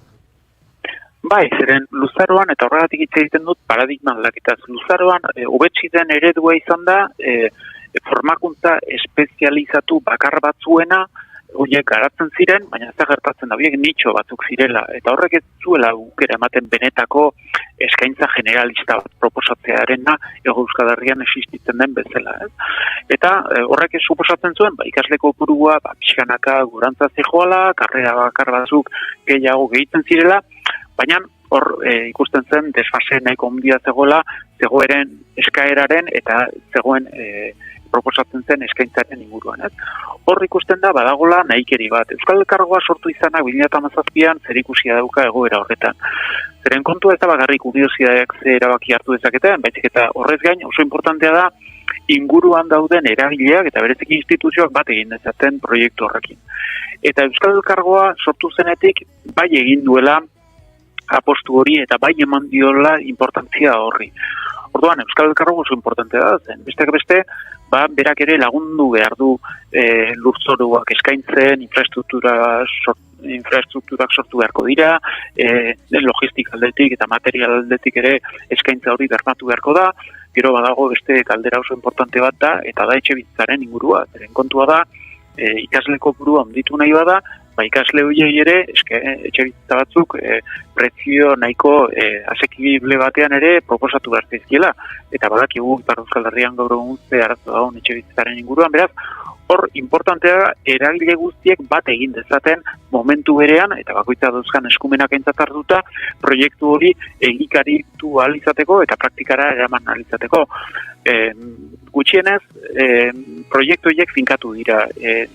Ekonomikoki ere, presupuestoak ere desblokeatu dira, baina hori gero praktikara eraman behar da, eta badakigu oztopoak ere badaudela eta horiek ukaezina dira. Zenbakiak aipatzen hasiko gara, Eguzki, irekia programa aipatu dugu lehen, zuk ere aipatu duzu, eta hor aipatzen da, ondoko urteetan 35 lizentziatura, 20 master eta 14 katedra berri sortzeko asmoa jaso duela UPAK. Aipatu dugu ideia bat, joerak eskakizunak egon direla, baina behin jada gauzak zenbakitan zehazten hasten direnean horrek esan nahi du, ari direla gauzak mugitzen, ari dela zerbait hor mugitzen, eta akaso lehen inigo baikortasun aipatzen zuen, eta baikortasun hori berresteko, zenbakiak jartzea eta helburuak finkatzen joatea, bada lagungarri. Horita, UPPA, Paueko Unibertsitateak, Frantzia mailako deialdi batera bere burua aurkeztu zuen, eta deialdi horren helburua da unibertsitateen etorkizuneko proiektuak garatzearena eta finantzatzearena. Eta proiektu horretara aurkeztu eta lortu du ANR da Frantziako ikerkuntza agentzia, eta hortik 8,8 milioi euro jaso ditu, jada. Eta horrez gain, bai UPPak eta CNRS eta gainontzeko zentruek, osatuko dute presupuesto hori, eta guztira 30 milioi euroko presupuestoa da, hori adostuta dagona eta pinkatuta dagona. Eta gero, horrez gain, Euskal Elkargoak eta bai departamentuak eta eskualdeak ere, borondatea erakutsi dute, akonpainatzeko prozesu hori ikusten baitute, etorkizunari begira, nahi bada kalitatezko enplegua sortu, nahi bada unibertsitatea ikerketa zentroa eta enpresen inguruko ekosistema bat sortu, ezinbestean hor administrazio publikoak ere bultzada bat eman behar diotela horri. Zeren bestela zein da alternatiba, azken finean, batez ere turismoan inguruan antolatutako ekonomia bat, Luzaroan, Ipar Euskal Herrian nagusitu den bezala ez. Horren mugak ikusten ditugu eta aspaldian ikusiak ditu Ipar Euskal Herrian. Hor ikusten dena da, bertako eragileek eta hor, abertzaleek, geroz eta pisu gehiago eduki izanak ere, eragina eduki du agenda politikoen erdian kokatu delako gai hau. Eta hor ikusi da, gainontzeko alderdiek ere, bere ganatu indutela diskurso hori, proiektu hori, planteamentu hori, eta gaur egun konsensu bat dagola horren inguruan, beste gai batzuetan ikusi den bezala, izan da dira, bake prozesuaren inguruan, edo instituzionalizazioaren inguruan, edo euskararen inguruan, ikusten da hor badagola, adostasun zabal bat gauzatzen dena eta agerikoa dena, ez? Baina noski, gero proiektu horiek aurrera eraman behar dira. Hor gutxienez, irekia proiektua hori finkatua dago, presupuestoa banatua dago, eta horrek esan nahi du, orain praktikara eramateko beharra dagola. Baina helburua da ez horretan geratzea ere, 10 urte asko da, baina horrelako proiektuentzako nahiko epe murritza da, eta orduan akonpainamentu hori eta bultzada hori aurrera ematea ere ezinbestekoa da. Gero aipatu duzun beste puntuetako bat eguzki da nolabait ere Ipar Euskal Herritik Euskal Herriko Unibertsitatera hegoaldeko kampusetara etortzen direla ikasleak euskaraz ikastera. Horrek akaso baten bati pentsaraziko dio, iparraldetik badoa zela neurri batean, baina beste irakurketa bat eginez pentsaliteke baita ere hori badela nolabait ere giharra erakusteko modu bat, ez? Ipar Euskal Herrian ere badela euskaraz ikasi nahi duen jendea. Bai, hor ikusten ari gera geroz eta ikasle gehiago ateratzen dira ikastoletatik eta konkretuki Baionan dagoen lizeotik. Eta ikusten dugu urtetik urtera geroz eta ikasle gehiago hegoaldera doazela beren ikasketa jarraitzera eta konkretuki Euskal Herriko Unibertsitatera. Hor motivazio eta arrazoi nagusia da euskarazko irakaskuntza eskaintza urria dela unibertsitate mailan Ipar Euskal Herrian eta orduan epe motzean hegoaldera doazela. Eta horrek hainbat onura dauzka, alde batetik euskaraz ikasteko jarraitzeko posibilitatea dagoela, baina horrez gainere mugapeendiko lankidetzari begira izugarrizko balioa daukan elementua da. Zen, pentsa, pertsona horiek, gazte horiek jarraitu dezatela gero Euskal Herrian bizitzen eta berein bizi proiektua egiten edota bueltatu daitezela Ipar Euskal Herrira, argi dagoena da, hoiek zubilana egingo dutela eta etorkizunari begira izugarrizko bultzatzaileak izango direla. Nik ikusten dut, nik asterdia pasatzen dut Hego Euskal Herrian eta beste asterdia iparraldean, eta zubilan hori egin dezaketen pertsonen kopurua ez da altua, ez gaur egun. Eta orduan nahi ez ikasle kopuru hori handitu egiten bada eta handituko da, berez, datuek hori erakusten baitute, etorkizunari begira nazio ikuspegia garatze aldera eta mugaz gaindiko lankidetza hori bultzatze aldera, funtsezkoa da eta etorkizunean hori garatuko da.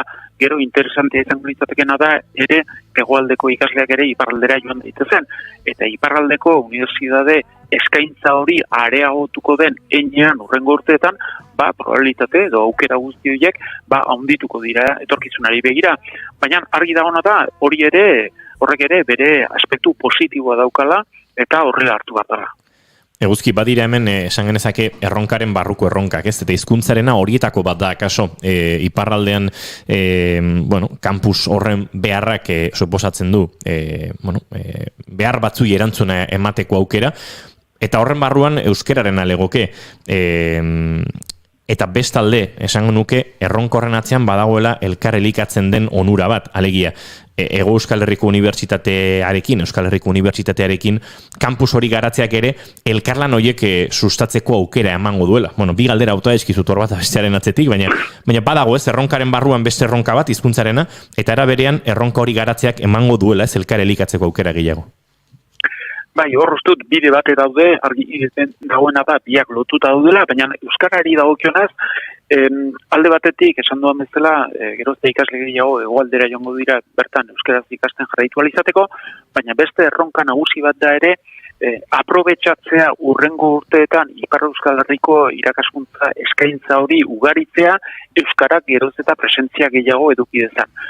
Nik Garapen Kontseiluko bulegoan nago eta bilera bat eduki genuen UPP-ako presidentearekin, Unibertsitateko presidentearekin. Eta gai hori mai gainean jarri genion eta ikusi genuen zen bere aldetik nahiko jarrera irekia zegoela euskarazko eskaintza ere ugaritu edo handitu da den Ipar Euskal Herrian. Orain, argi dagoena da, handitzen bada ere proportzio hori, muga batzuk edukiko dituela eta ezingo dela inora konparatu hegoaldean existitzen den horrekin. Eta gero dago bigarren gaia aipatu duzuna eta hori da mugaz gaindiko lankidetzaren. Aspaldiko urteetan badaude hitzarmenak, Baionako Unibertsitatea eta Euskal Herriko Unibertsitatearen artean, baita ere Baionako Unibertsitatea eta MU edota Deustuko Unibertsitatearen artean, baina horrek eragiten du ikasleen, ikerlarien eta erakasleen mobilidadea sustatzeko nahikeri bat dagola, eta gero hainbat ikerketa proiektu ere aurrera eramaten dira, besteak beste euroregioak finantzatuta, eta horrek aukera ematen du, lankidetza hori aurrera emateko. Zer gertatzen da, oraindik ere, nahiko kolaborazio puntualak direla, eta ez dela nahiko tamainako kolaborazioa benetan Eurocampus bat sortzeko. Zeren azken finean, helburua ere etorkizunari begira hori izan daiteke, alegia euroregioa sortu den bezalaxe, Eurokampusa sortzearena. Badaude kolaborazioak, Paueko Universitatearekin, Baionakoarekin, Bordaldekoarekin, baina hor ikusten da, beste pauso bat emateko premia eta beharra badagoela, ez? Orduan, hor, oportunidadeak irikitzen dira, gertatzen da, oportunidadeak gero egikaritu behar direla eta horiek proiektu konkretutan islatu behar direla, ez? Eta hor badago benetako elementu bat eta aukera bat, oportunidade bat irekitzen dena. Gero nik ikusten dudan oztopo nagusietariko bata besteak beste hizkuntzarena. Hor badaukagu Euskal Herrian hizkuntza amankomun bat euskera dena, baina badakigu ere euskera ondo menperatzen duten pertsonen eta ikerlarien eta erakasleen kopurua ere oraindikan ez dela oso altua bereziki Ipar Euskal Herriari dagokionez. Eta gero badago beste arazo bat eta da Hego Euskal Herrian frantsesaren ezagutza oso urria dela gaur egun. Paradoxa zein da, nire gurasoen generazioen frankismo garaian frantsesea zen atarriko lehen hizkuntza. Eta orduan gaur egun 45 urtetik gorako jendeak frantsesa ikasi du edo zer ulertu egiten du. Baina generazio gazteetan, alegia 45 urtetik beherakoetan gehientsuenak anglofonoak dira, inglesa ikasten dute. EAEko ikasleen 95%ak ingelesa ikasten du. Eta soilik 3% frantsesa ikasten du. Orduan, horrek konkretuki mobilidadeari dagokionez oztopo batzuk ere suposatzen ditu. Eta orduan, agian pentsatu beharko litzateke, euskera sustatzeaz gain, agian ere Hego Euskal Herrian zentzua eduki dezakela Hondarribian edo Donostian bizi den pertsona batek agian frantsesare ikasi dezan, eta horrek ere lagundu dezake moderniko lankidetza hori sustatzen eta garatzen. Eguzki, bai, eta horren arira zalantza sortzen zait, eta kaso kontrasan ere bai, zein da Erasmus edo elkartruke unibertsitarioak garatzeko bidea, alegia, aipatu duzen bezala, hegoaldean frantsesaren ezagutza txikia da, Ipar Euskal Herriko balizko kampus horretan euskarazko ikasketak garatzeak aukera emango luke, baina ez dakit, hegoaldeko ikasle batek euskeraz ikasteko autu egingote zuken Iparra Euskal Herriko kampus horretan, edota frantsesean oinarritutako interes batek behar luken hori bultzako duenak, edo akaso denetatik pixka batek, ez dakit galdera oso ondo lortzen den, baina nik ere buruan nahaztu dut guzti, ez? Frantses ikasketak garatzeak lagunduko digu, Ipar Euskal Herrian euskerazko euskaraz ikasteko aukera egoteak lagunduko digu, edo akaso guztiaren batze bat izango da? Hor, esan duzun bezala, hori fenomeno multifaktoriala da. Eta orduan faktore askok eragiten dute realitate horretan. Hizkuntzarena elementu importantea zeren hizkuntza ez da bakarrik komunikatzeko modu bat da, kultura bat eta realitate soziopolitiko bat ere ulertzeko bide bat. Eta orduan horrek ahalbidetzen du, azken finean, hegoaldean frantsesa edo euskera menperatu ezkero, iparraldeko errealitatea hobeto ezagutzeko aukera eskaintzen dela, eta aldrebes ere horrek ere balio du. Eta nik esango nuke hizkuntzarekin batera, badagola ere unibertso mental bat sortzeko beharra. Ni asko kezkatzen nagoena da, gaiarekin lotura daukan elementua da, eta da jendea ez bakarrik nun dagoen, baizik eta norantza begiratzen duen. Eta zein den bere unibertso mentala. Eta orduan ikusten dut, eta paradogikoa izan daiteke, gaur egun, Europar Batasunean gaude, mugak pixkanaka desagertzen ari dira, askoz ere errazagoa da iraganarekin konparatuta, iparraldetik hegoaldera joatea eta hegoaldetik iparraldera, baina unibertsoan ikusten da unibertso mentalak oso berekoiak izaten jarraitzen dutela, eta nik ikusten dut, hegoaldean adibidez nahiko gaizki edo gutxi ezagutzen dela iparraldeko errealitatea, eta kontrakoak ere balio du, ez? Orduan, iruditzen zait, agenda partekatu bat sortzeko premia badagoela, eta hor komunikabideek berebiziko importantzia daukate, zeren azken finean, naturaltasunez hartu beharko litzateke, ikasleak hegoaldetik iparraldera joatea eta iparraldetik hegoaldera joan daitezen. Eta hori lortu alizateko, hizkuntza gaitasuna hobetzeaz gain, importantea da ere, unibertso intelektual, mental, hori ere partekatua izan da dein, agenda partekatu bat ere izan da dein, zeren horrek ahalbidetuko du azken finean hegoaldeko ikasle batek naturaltasun osoz konzebitzea bagian baurrengo urtea iparraldera joan daitekela bertara ikastera edo lan egitera. Eta iruditzen zait, elementu horiek ere zaindu behar direla, zeren ekosistema bat sortu nahi bada eta hainbat faktorek eragiten duten heinean, elementu horiek ere zaintzea premiazkoa da. Guzki lehen aipatu dugu, baikortasunaren inguruan aritu gara, eta pixka bat, baina elkarrizketa amaitzen joate aldera, zuk lehen aipatu duzun beste puntu bat adibidetzate hartuta, esan genezake gaiak baikorri izateko elementuak badituen bezalaxe, arantzak ere badituela, ez? Eta lehen aipatu duzuzuk ikasleak bertan bizial izateko, azpiegitura jarri beharko litzatekela, etxe bizitza jarri beharko litzatekela, eta hor, Ipar Euskal Herrian higiezinen inguruan bizien errealitate hori aipatu duzu, eta hori bera da, ez horren adibidea. Arantza asko dituen gaia dela. Bai, indarguneak dira demografikoki lurralde dinamikoa da. Hazkunde ekonomikoa ezagutzen du, bereziki zerbitzuetan mugazeniko errealitateare hor dago bizikalitate bat eskaintzen du.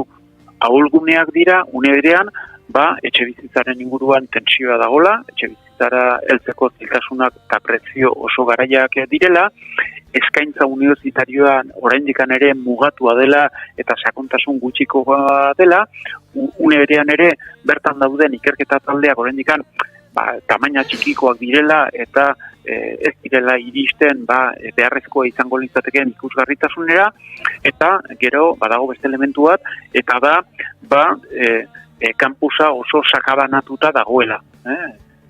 Daude formakuntzak Baionan, Angelun, beste toki batzuetan, eta horrek ez du laguntzen azken finean kampus izaera hori edo kampus giro hori sortzearena. Orduan, ahulgune horiek aspaldidanik identifikatuak daude, kontua da nola heltzen zaion, nola aurre egiten zaion, eta batez ere ze soluzio konkretu proposatzen diren, horiek konpontze aldera, ez? Potentzialitateak badaude, baina horiek ere egikaritu behar dira, eta nik nahi nuken mezua da, izan litzateke optimismo arrazoituarena, alegia baikortasunerako faktorea daude, baina hori zalantzarekin atu behar da, zuhurtziarekin atu behar da, eta batez ere hori gero praktikara ere emateko ezinbesteko neurriak eta erabakiak hartu behar dira. Mezu horretxekin geratuko gara. Euski Urteaga, mila esker gaurkoan bigarren kafera hurbiltzeagatik, errealitate hori gainen ondo azaltzeagatik, eta egingo digu gertutik jarripena. Eskerrik asko zuei.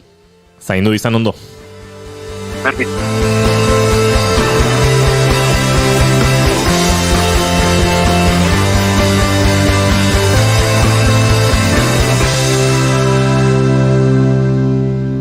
Eta arratsaleko 6etara bidean garela, kantonekin egingo dugu azken txampa.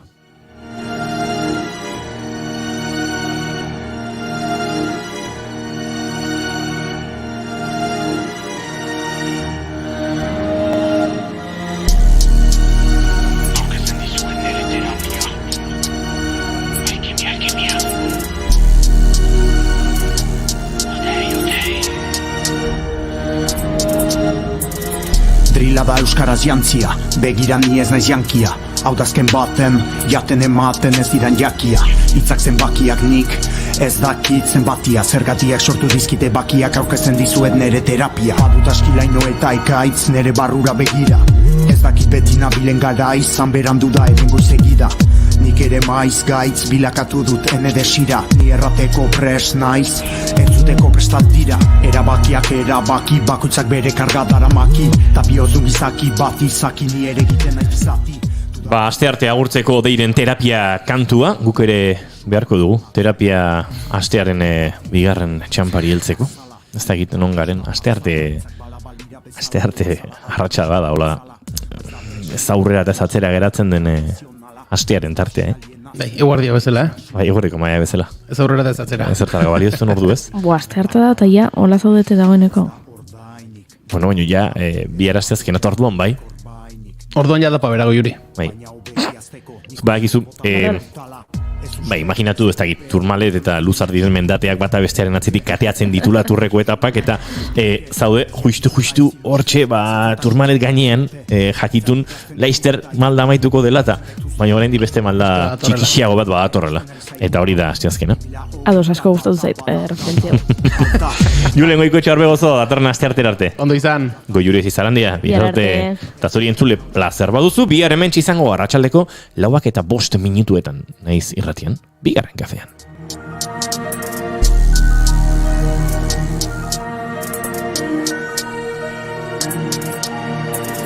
Dago naintzunik, ez erran honek zentzunik ez dunik. Airera doan esputnik, batek bezala mugarik ez dutnik. Barka ez badutu lertzen tutik, baloreia txikitasutik. Garaiari heldu nahi diote eskutik, kritikan azatela lehen testutik. Badut askilaino eta ekaitz nere barrura begira. Ez dakit beti nabilen gara, izan berandu da hemengo segida.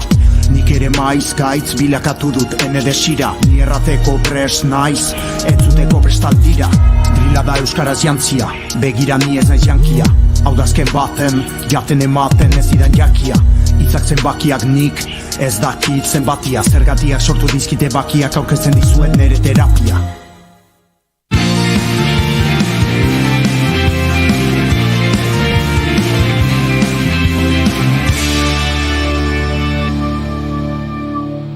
Keep calm and bigarren kafea.